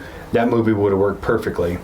But we all, especially as comic book fans, we have this idea of who the Joker is supposed to be, and that's not even close. The best part about Joker is, like, he's everything, like his personality, like his identity too, like it's a big mystery. How to say, Joker like more represents, that chaos, like the fucking. I love Heath Ledger's Joker a lot, obviously. Yeah. Just like a lot of other people. And I love like everybody. Yeah, like I love when I think if one person was like, I don't like Heath Ledger as the Joker, like, we're banishing you from this country. Like, yeah, please get your papers ready. That's the only time it's acceptable to bully somebody into suicide. When he burnt half of his money, so fucking good. Such a good, strong scene. Like, he was not there to fucking get paid. He didn't doing, burn half of his money. All the money was there, and he's like, I'm only burning my half, but the other half is still sitting there. Still sitting there, yeah. Like, that's what's good. Like, you. Well, like, I love this. It shows his mental. Like, he does not. He's there for chaos. He feeds off it. He thrives in it. He's like, this gasoline is cheap. Fucking all this shit is cheap. Yeah. I like dynamite and gunpowder and gasoline. You know what they all have in common? They're cheap. I love that. No, if I was going to make a Joker movie, it would be about the Joker doing Joker shit. But his villain in the movie would be like a newer hero trying to take him down. Or maybe even Robin trying to track him down on his own. And then in the end, he kills Robin. Gets the little plot going, you know, Red Hood. You got shit happening. Because remember that animated, like, DC has one redeeming quality, and that's their animated series. Holy fucking shit, they are killing in that front. What's your favorite one? Hush. Ooh. Hush is one of them. Death in the Family. Let's see, the Red Hood. Under the Red Hood is by far and away one of the greatest. I love when that scene when he's like, when he tries to make Batman kill Joker. And Joker's all about it. He is all freaking, let's do this. He's on board. He's like, these cops, like, you're not gonna need them. I'm here for it.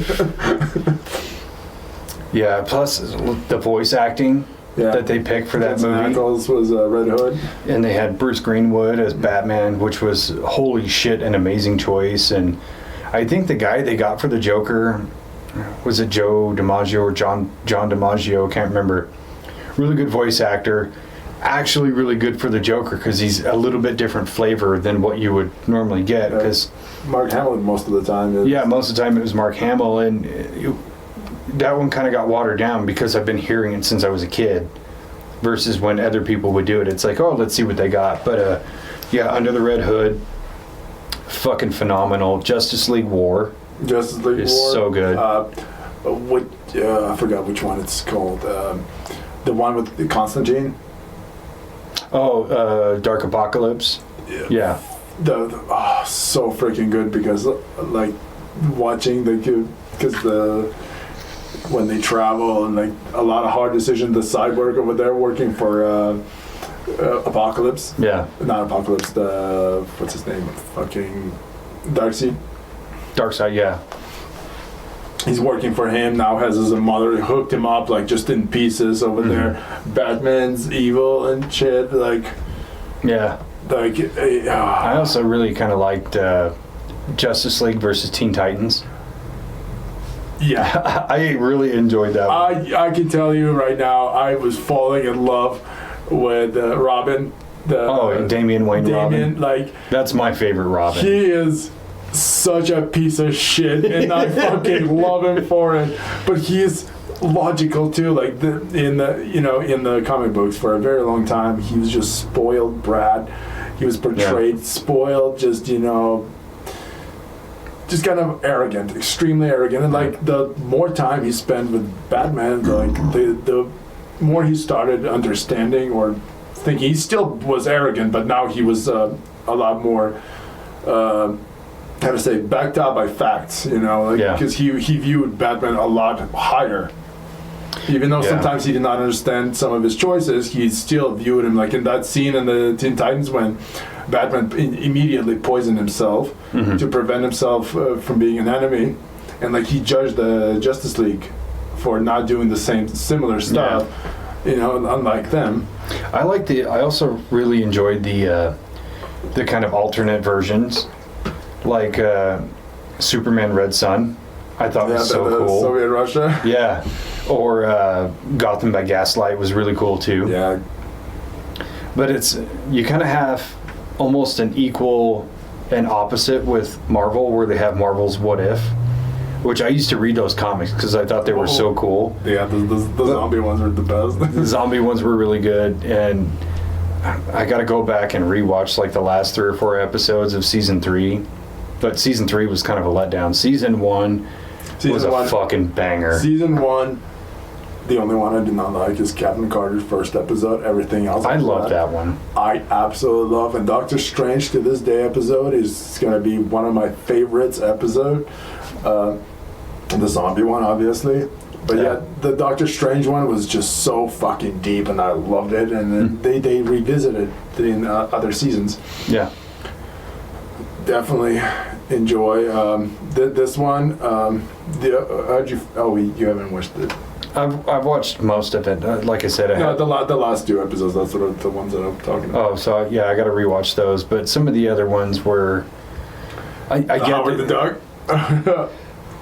I got to finish that one. I got like halfway through it and I fell asleep.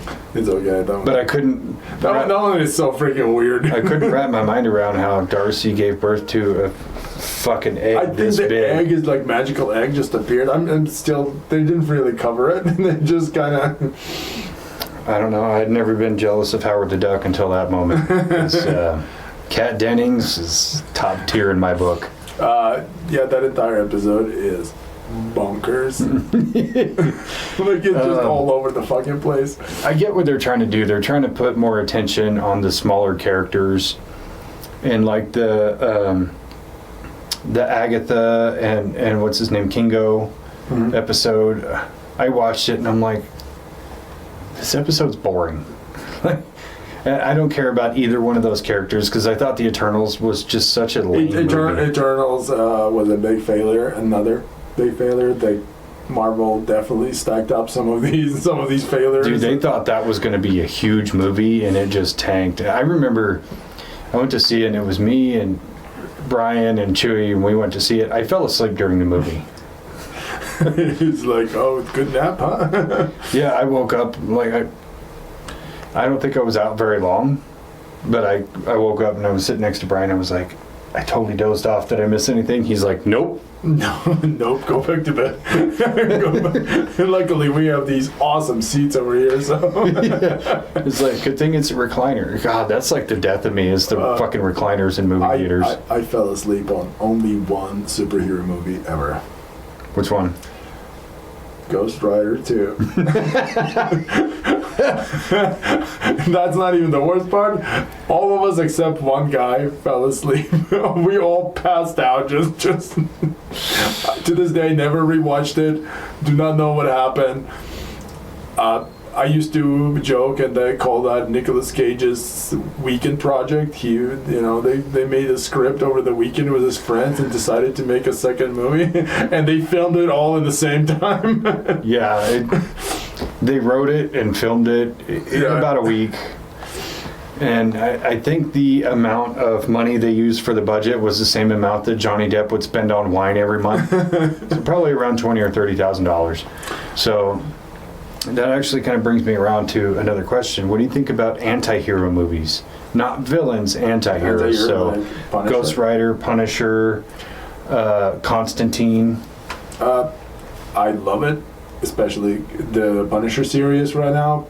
Big fan. Dude, John Bernthal is fucking killer. Such a good. I'm happy he's also coming back. They good choice for Disney, Marvel Disney too. So the Punisher is the only like multiversal connection that I want to see because I want to see John Bernthal's and Thomas Jane's Punisher work together. And by the way, that Punisher movie, so good. I love that one. Yeah, it's got a lot of it is kind of, it's a little slow, but when you understand the behind the scenes of like they were promised this amount of money and this much time, and then just right before shooting they had a third of the time and less than half as much money, so they did the best they could with what they had. But when you hear the writer-director Jonathan Hensley talk about it, he's like, oh, I had this idea and we were going to do this and add this villain and do this, and it's like, fuck, why didn't we get that movie? Well, as much as I enjoyed that movie, that the bigger vision was way more interesting to me. And then they made Punisher Warzone. Yeah, that's a movie. That one was I watched it once. I was disappointed. I remember he kills a cop and then just takes care of the family of the cop that he killed. Yeah, I mean, there's a couple of fun scenes, but for the most part, it's like watching a comic book play out. Honestly, you just do not name this guy a Punisher. Just make him anybody else, and like you just have a regular movie. No, there were some cool things about it. Not a whole lot. I tell right now, I don't remember. Like somehow I remember some sewer scene. That's about. Well, his lair was in the subway. Yeah, that's probably what I was thinking.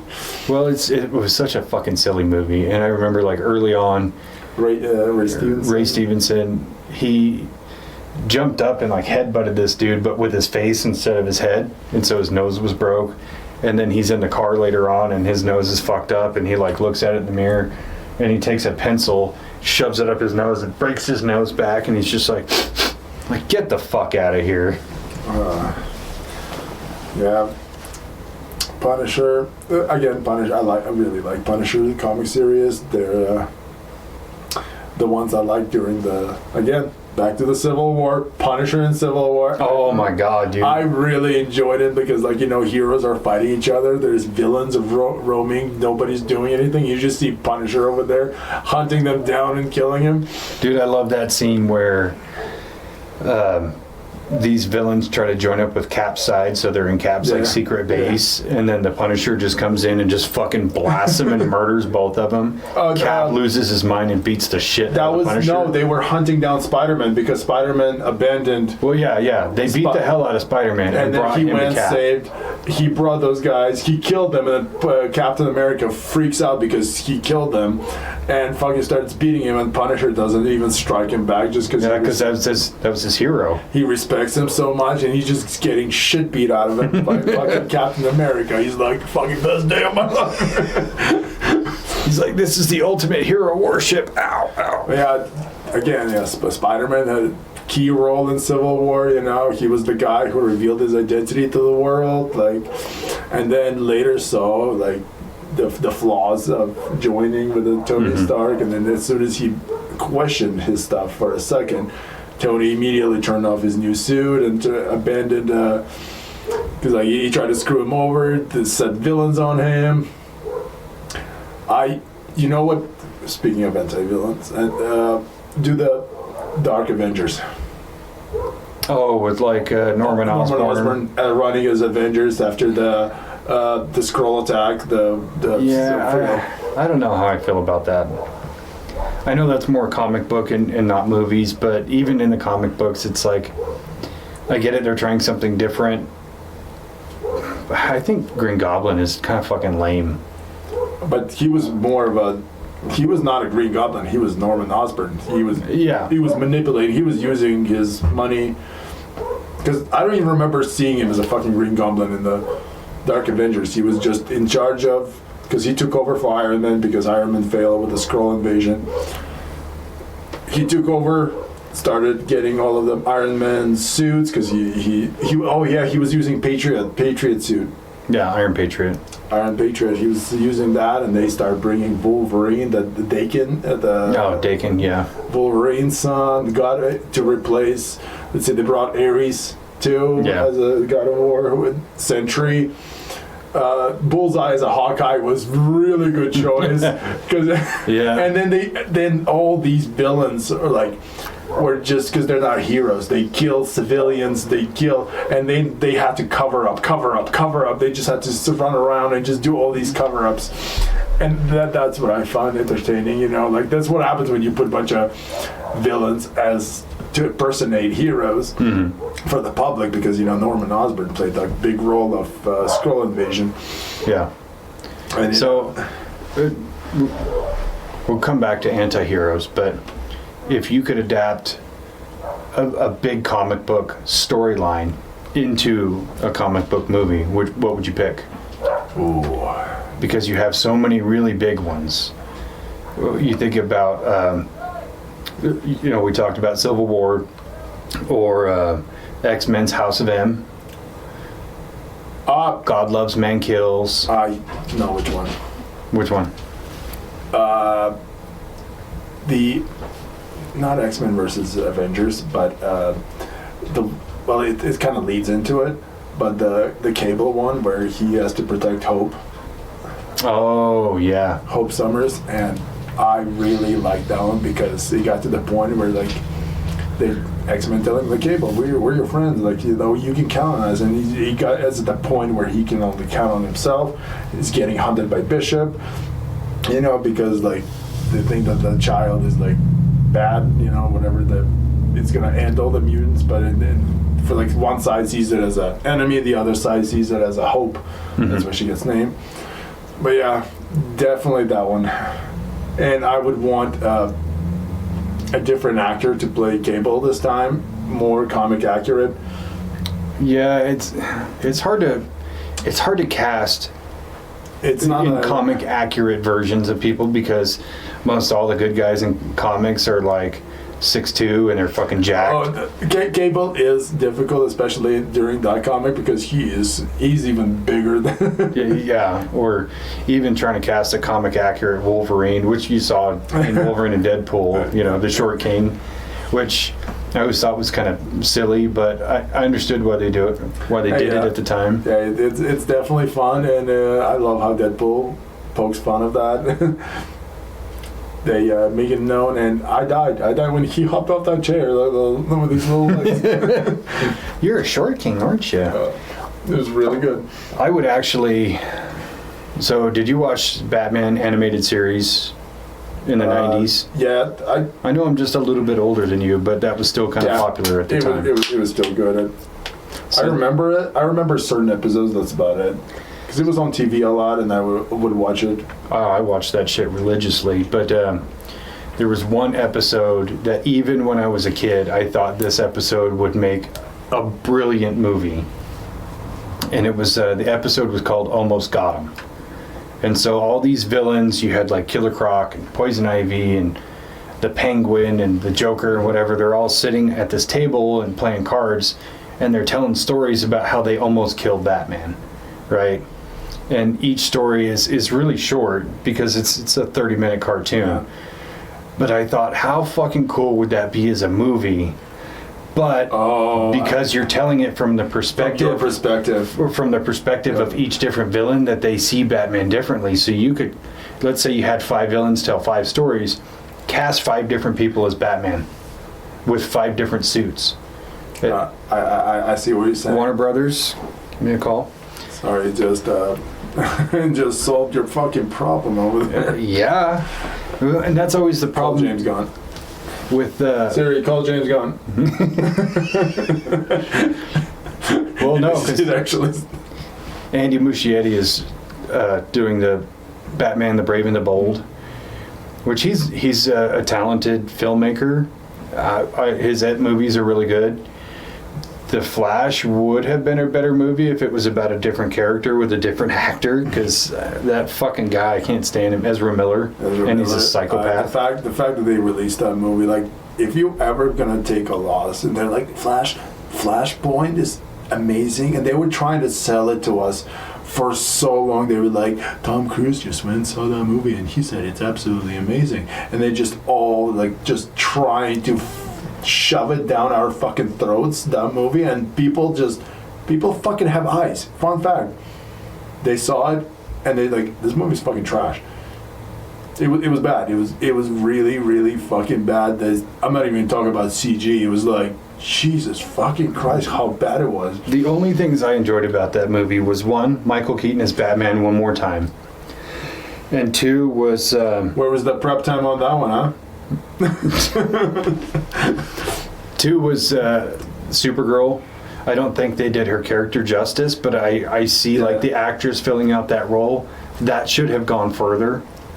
That movie was such garbage. You need the full universe to be established before you can do Flashpoint. You can't do Flashpoint and it's like the only heroes you know are Batman, Superman, Wonder Woman, The Flash, and Aquaman. Like, you have to have a bigger universe for that to make sense.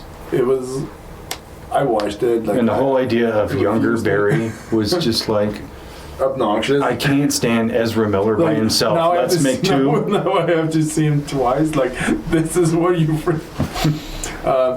Yeah, Flashpoint was, again, bad movie. Like, I didn't enjoy it at all. The CG was horrible.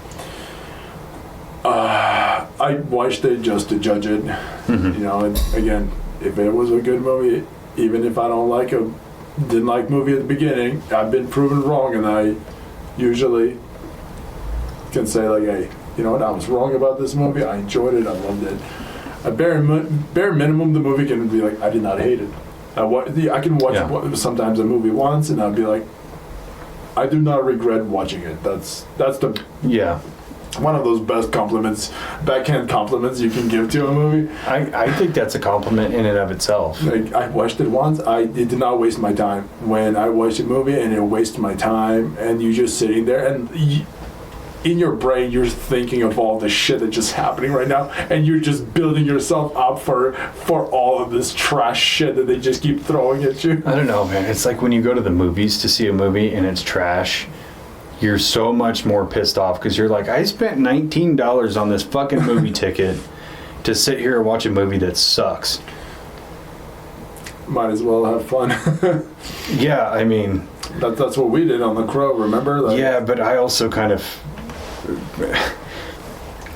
because we met up at Iron Door right before, and I was like, I kind of feel like this movie's going to be trash, so I'm going to have a few drinks first, just kind of lubricate the process. And about halfway through the movie, I was like, I did not drink enough for this. Like, I was not prepared.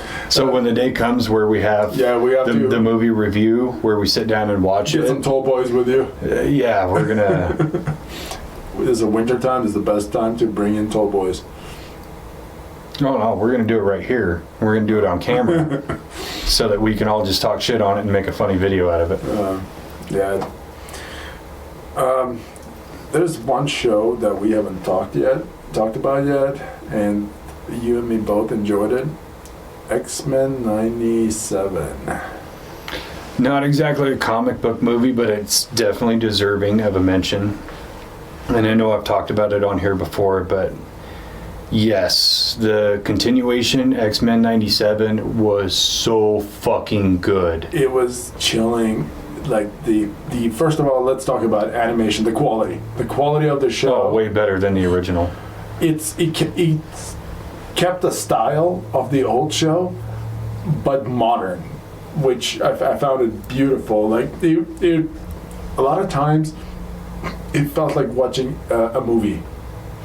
Like, just the way it was. It was very, very cinematic. Yeah. Just in that first battle with the Sentinels, where you had the classic kind of running scene where they're running toward the camera, but it had a good point of view, and the action was following up. It wasn't just them running. Yeah. It's like they're running, and Wolverine jumps on Gambit's back and pops his claws, and then Gambit charges the claws. Then you had like all the other X-Men work in conjunction with this thing that they were doing, and you're just like, holy fuck. Next thing I want to talk about, the storytelling of that one. Brilliant. Each episode had weight. Everything that they did mattered. There's a couple episodes that had a little bit more weight than others. Episode 5, I believe. The one with Gambit. The one with Gambit. The one with the ball. On that Genosha. Yeah. Is it Genosha? Genosha, yeah. With the Godzilla-sized fucking Sentinel. Yeah. This giant kaiju machine. That Happy Nation song, just the whole, just so good. God, what a fucking epic moment. The Magneto I kind of wish they did not bring Professor Xavier, because I would rather kind of keep going with Magneto's side. Because I think they did just the right thing. Because every time the X-Men try to work with Magneto, he crawfishes. He becomes a traitor every single time. Well, does he become a traitor because he trades against the X-Men, knowing that they have one prerogative and he has another? Because, like, for the beginning, when they took Storm's powers, he was furious. But then, he calmed the fuck down. He's like, you know what? Xavier wanted me to do better. And he was trying. He was really, really trying to be better. The whole show. But then, then the attack on Genosha happens. like he just keeps getting pushed, and you remember that scene when, the good scenes. Yeah. Like, so let's turn that back into movies. How do you feel about when the X-Men movies did the trade where instead of the original cast where they started the first class actors, where you had James McAvoy played young Professor X, and then you had Michael Fassbender play young Magneto. Did you like that? Yes and no. Why no? I don't know, it just felt a little bit different to me, but in terms of, again, Magneto and Xavier casting, like especially Magneto's Ian McKellen? Yeah, just both of the Magnetos so far, I feel like we've been lucky. Dude, I think Michael Fassbender there's nobody beats Patrick Stewart for me as an Xavier, so therefore... Yeah. I don't know. I was willing to accept James McAvoy as young Professor X. Listen, I have no problem with James McAvoy acting. He's such a good actor. I praise him a lot. I definitely have zero problems with him. Like, that fucker has range. As evidence from the movie Split. Yep, he has range. He's a good actor. That wasn't me. That was Patricia. But yeah, I don't know. Felt different. Felt weird because if I remember correctly, some of those kids were from X-Men Wolverine Origins. Oh, dude! Because they were the timeline on those movies is so fucked, and it still is to this day. I mean, because they have Emma Frost in that one. Yeah, and they have Cyclops, and the timeline's fucked up, and I don't even think we should try to make any sense of it. Let's just accept it the way it is. I mean, the problem I had with the First Class movies is like the first one takes place in 1963, and then the next one is 1973, and then 1983, and then 1993, and you're just like, these guys are only like 7 or 8 years older in real life. Like, they just keep trying to. Those X-Men movies, some of them are good, some of them okay, some of them are absolute trash. Like, I to this day barely remember the Phoenix one. God, what a piece of hot garbage. Like, that's the one that hurt me the most. Because they were hyping it. They overhyped the shit out of it. No, the problem I had was the nostalgia factor for me, because the X-Men cartoon came out in 1992, right? Mm-hmm. And I was enamored with this show. And so when you had the X-Men in the 90s, it was very 90s stylized. And so when you were going to do the Dark Phoenix taking place in the 90s, and it was just like there was a little touch of it here and a little touch of it here, and then the whole plot was stupid to begin with, and it just didn't make sense. They had to write it in a way to keep the scale smaller and things like that, and then the movie itself was kind of boring. I wish they kept Mystique as a villain, just not a... Yeah. Try not to shove her in as one of the heroes, one of the X-Men. That felt a little bit wrong to me. Like, she's a great villain, especially like in the original X-Men movies. Mm-hmm. She's good. She's slippery too. She keeps surviving. Every time they thought they got her, they're like, bitch, I'm freaking much better. You know, if I was going to make an X-Men movie, I would make it take place in the 90s. I would basically do X-Men 97 as a movie. Yeah, and that would be a good choice. Comic accurate costumes, even though the costumes don't really make sense, I would still do it. Especially the ones from the show. Just like Cyclops has all the retro stuff. Yeah, like he has this belt with like a sash thing with all these pouches. Have you ever seen him pull anything out of any of those pouches? Or, the only costume that like I've learned over time with fan theories that makes more sense is why Wolverine wears yellow. Because it's a big loud color, he's trying to draw attention, so like he would absorb more attacks and protect the younger X-Men because he could take it. And I thought, that's genius. They should just write that in. Yeah. Yeah. I would like to see a good Wolverine and Sabretooth movie. Just two of them. You know, Deadpool, they fucking got me so fucking good. They fucking got me. People have been waiting decades for this rematch. I was so excited. I was so happy, and like it was coming. I was not let down at all. I was like, oh my gosh, I wanted this brutal fucking 5 minute battle of like and him ripping his fucking head off. He's just like shink, and they're like. No, dude. If I was gonna make, but it was supposed to be like that. Yeah. But I would want the whole movie like that. well, you just came off the heels of the Wolverine and Deadpool fight, and then it's like, oh, are we really gonna go into another big fight? Nope. JK, motherfucker. I would like to see a movie of just Wolverine like living with one of his wives or whatever, and then Sabretooth showing up and killing her, and just having this revenge movie, brutal fucking rated R. No, I've thought deeply about this. Obviously, my favorite character is Wolverine. I mean, and it sounds weird, second to that is Superman. But I've thought about if I was going to make a trilogy of Wolverine movies, I already know what I would do. Movie one would be the Weapon X program. Not just the adamantium process, but all the other... Black Ops shit that he was doing for Well, yeah, the Black Ops stuff, and then how they also had Sabretooth and Deadpool, and there was Maverick. Maverick. Like, put those guys in it. So it's like you actually have some villains for it too, and just have that kind of work as the origin story. The second movie would be Omega Red. Oh, Omega Red. Good. Yeah, because those two battling was always so fucking cool, and maybe even like make Omega Red a little OP, so Wolverine has to join forces with Colossus. And then third movie would be let's come back to the Weapon X, and we have to kill Sabretooth. Just. Yeah, I they have so much with Wolverine. Like Hugh Jackman's not back on board, so they're not letting. Until you're 90.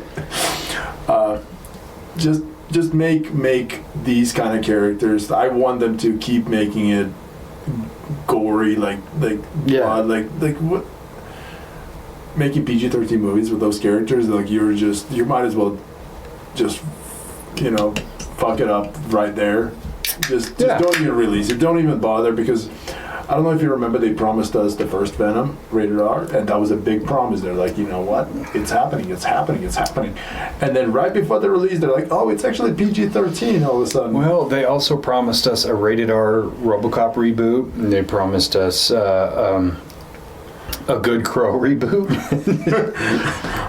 Yeah, just please, like, I don't know if you saw about the Wolverine video game coming. But they're working on it. And that's been coming out for like 5 years now. This one is, I think, 2 years now. I looked it up not that long ago on Steam, and I think it comes out next year. Oh, there's actual date on it. I just saw that trailer that they released. In the bar, and he just like Yep. puts his fist down and pops the claws. I just love the last Wolverine game that we got. Oh, with the Origins movie? Yeah, that Origins game was movie. fucking dope. So good. The limbs were flying everywhere. The executions, it was so I love that you would see him get wounded and he's like missing a piece of his rib cage, and then slowly it comes back. His heels, the clothes would still be ripped off. Yeah, they did. I wish they did such a good job on the fucking movie. There was another X-Men game that I played a long time ago, and you could either play as Wolverine, Iceman, or Nightcrawler. And to me, the mechanics were genius. I think I remember what. Yeah, because Iceman only traveled by the sliding thing. Nightcrawler, you could map out points where you would teleport to. Was that X-Men 2? Like X2? I want to say it was X-Men 2, X-Men United. Yeah, I remember that game. God, I can't believe somebody like. I remember playing that. I cannot remember if I ever beat it. I did. I can't remember anything, but I remember playing as those 3 characters, and I was like, this is fucking awesome. Dude, I'm gonna have to look it up on Steam, see if it's there. I'm doing it. But the problem is when you're playing those old games, now you get a little disappointed, so you have like a memory of the game. No, I think for me the nostalgia is still there, but when you play it now, you go, oh man, the graphics kind of suck, or the controls are wonky. The graphics is the one that always gets me. Well, it's like I downloaded the Tomb Raider trilogy on Xbox, and you play it, and it's like, God, the controls are really clunky, but it's still fun, and you still remember, the good memories. The only one that's still the same for me is like Crash Bandicoot. Oh, Crash Bandicoot. Because I'll play that like it's my first time. I don't care. It's been the same game over and over. You're just fucking rolling it. So speaking of X-Men and Wolverine, and X-Men 2 specifically, so in X-Men 1, Hugh Jackman was really good as Wolverine. But even though he was essentially the star of the show, he was kind of underutilized as Wolverine. You didn't really see Wolverine moments. X-Men 2, when they invaded the mansion, that first soldier cut his face and he's holding him back, and then he pushes him and fucking stabs him into the fridge, that to me was that's Wolverine. That is Wolverine. He's the 100%. Only professor defending the school right now. Yep. And he's just going. And he's going hard on everybody. Because if I remember correctly, Cyclops and Professor X left to go talk to Magneto. Yeah, and then they were captured. Yeah. And Jean and Storm were trying to find Nightcrawler, and apparently you only have 5 people running a school of 200 kids, so... Way to go. Those kids must be the most obedient kids in the world. Right. Well, I mean, when somebody can just go into your mind and just shut you down, you're going to play by the rules a little bit. But yeah, that... Because the Colossus was still the older student. That was the most. Yeah. They did him so dirty in those movies. I'm happy Deadpool kind of got it fixed, because Colossus and Deadpool. I like the actor who originally played Colossus. Yeah, he looks very in his human form. He looks very natural, like the Colossus. Yeah, but they should have, instead of just put the way that they did the metal that looked extremely organic, but coming from the 90s when you would see the plate chunk chunk chunk chunk chunk, that's what I wanted, and he got bigger when he did it too. Yeah. The X-Men, first, second, big fan. Third one. All right. Moment of silence. Let's do one more question. This is a big one. This is important. I want you to take a moment and think about it. If you could do a team-up movie with any 2 superheroes, who would it be? Team-up movie with 2 superheroes. We already got the one that I would have named. That one, No. God damn. When, yes, no, we got that one too. I was thinking about Cable and Deadpool, and I used to read Cable and Deadpool comic book. There was 50 something chapters, and I had really big fun with that one. It was good. I would want more than the movie. I would want a full series just of Cable and Deadpool. I would almost rather see Deadpool and Spider-Man, because that's a whole comic line. That one would be funny just because of how annoying Deadpool is to Spider. Yeah. He just keeps annoying the shit out of him the entire time. God, I wish you would prepare me for that one a little bit, because curveball. I already had my answer prepared. I know. Well, tell me about yours. I'm gonna think about mine. It's still a little bit. Cap and Wolverine. During World War II? I would have it set in both time periods. During World War II, and then in current times. Where maybe they're even working together to take down the same enemy that they didn't take down in World War II. Maybe Red Skull or something similar.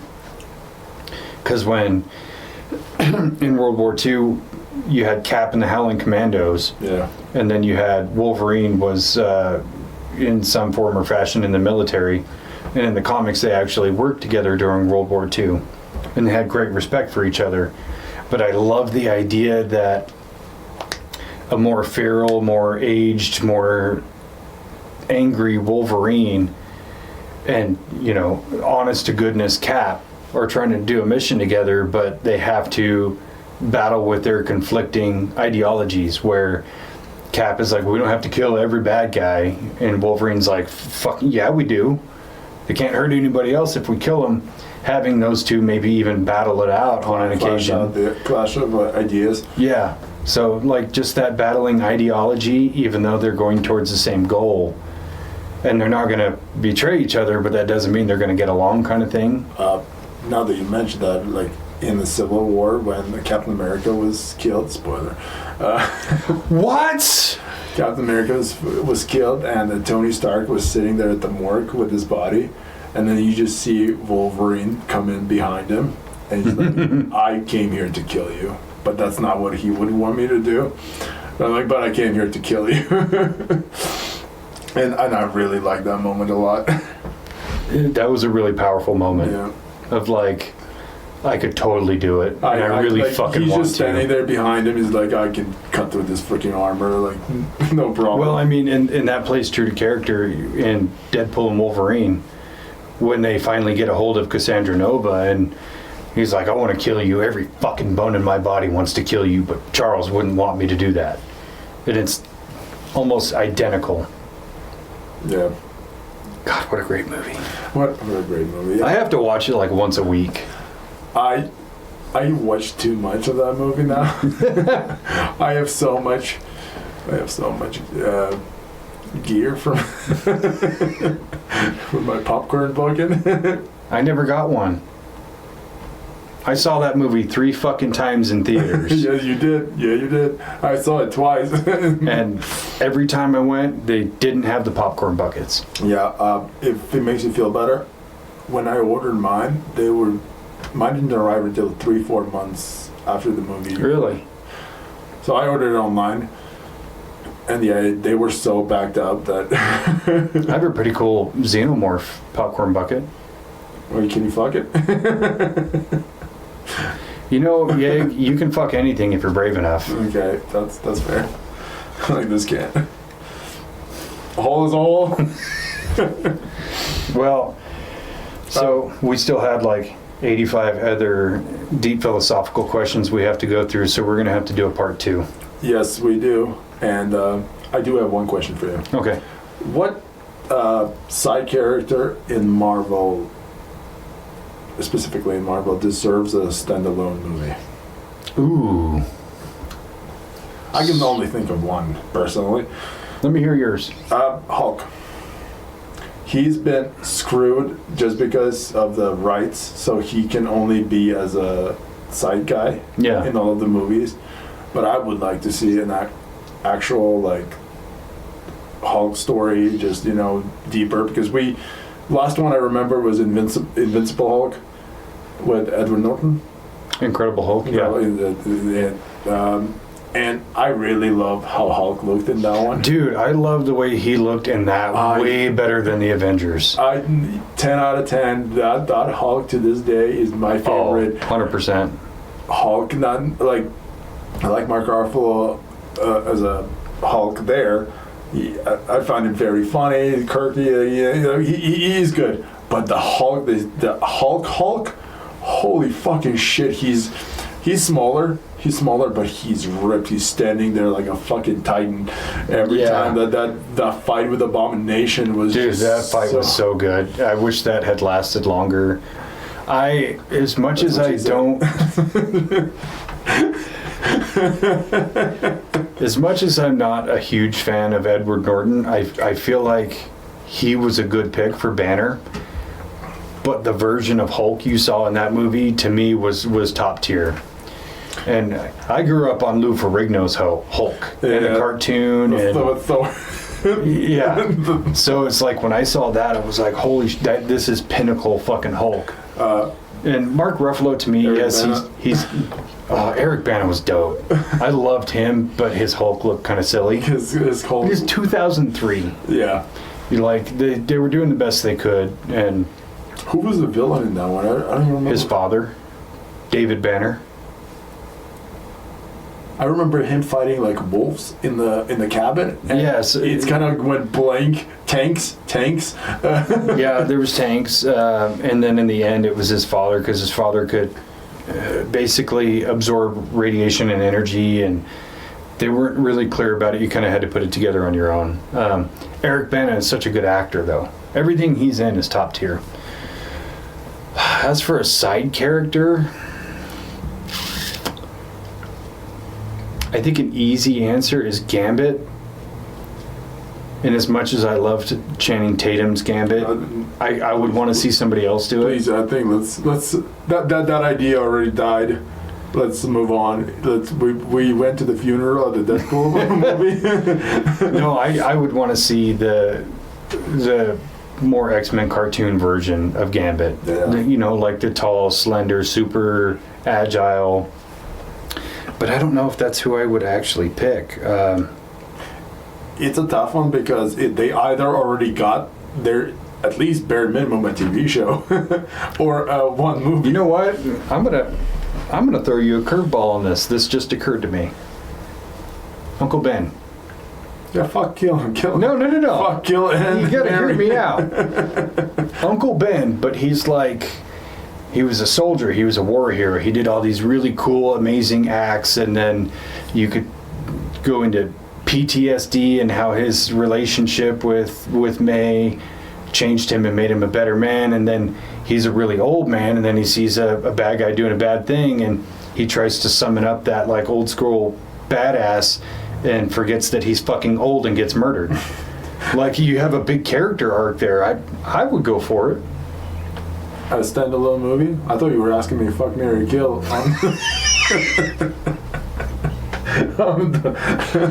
Like the kill. Oh, God, yay. It's a canon event. It is a canon event. He needs to die. Sorry, buddy. I didn't make the rules up. We just have to abide by them. Now, there's so many characters in the Marvel universe, it's hard to just pick one. Yeah, for I think as long as it's creative and doesn't just like play to the same old cut and paste story model, do something different. experiment, but like Even this idea of Uncle Ben, you could tell that whole fucking story and then only at the end reveal that it's Ben Parker. just yeah. Oh, don't worry, Madam Web reminds you every single time that it's. They could be talking about something totally different, be like, oh, by the way, this is Ben Parker. You know, the guy who says the thing. Yeah, the guy. Yeah, they fucking every 3 seconds. Yeah. I forgot about that until we start talking. I wonder if Spencer's seen that movie, because we're gonna have to do one of those movie reviews with that one. Oh yeah, definitely watch it. And just like be like, I'm gonna pull a yegg. just like stare. Just like, look at his reaction. The guy's about to walk in the diner. All right, let's pull the plug on that one. Yeah, we got to do a part 2 here soon. All right, sounds good. It's definitely was a good one. Covered a lot of subjects, a lot of on the fly stuff too. On the fly stuff. No, we have legitimate questions too we do that are done. fucking super good. So stay tuned for part 2. Okay, love you. Bye bye. Thank you.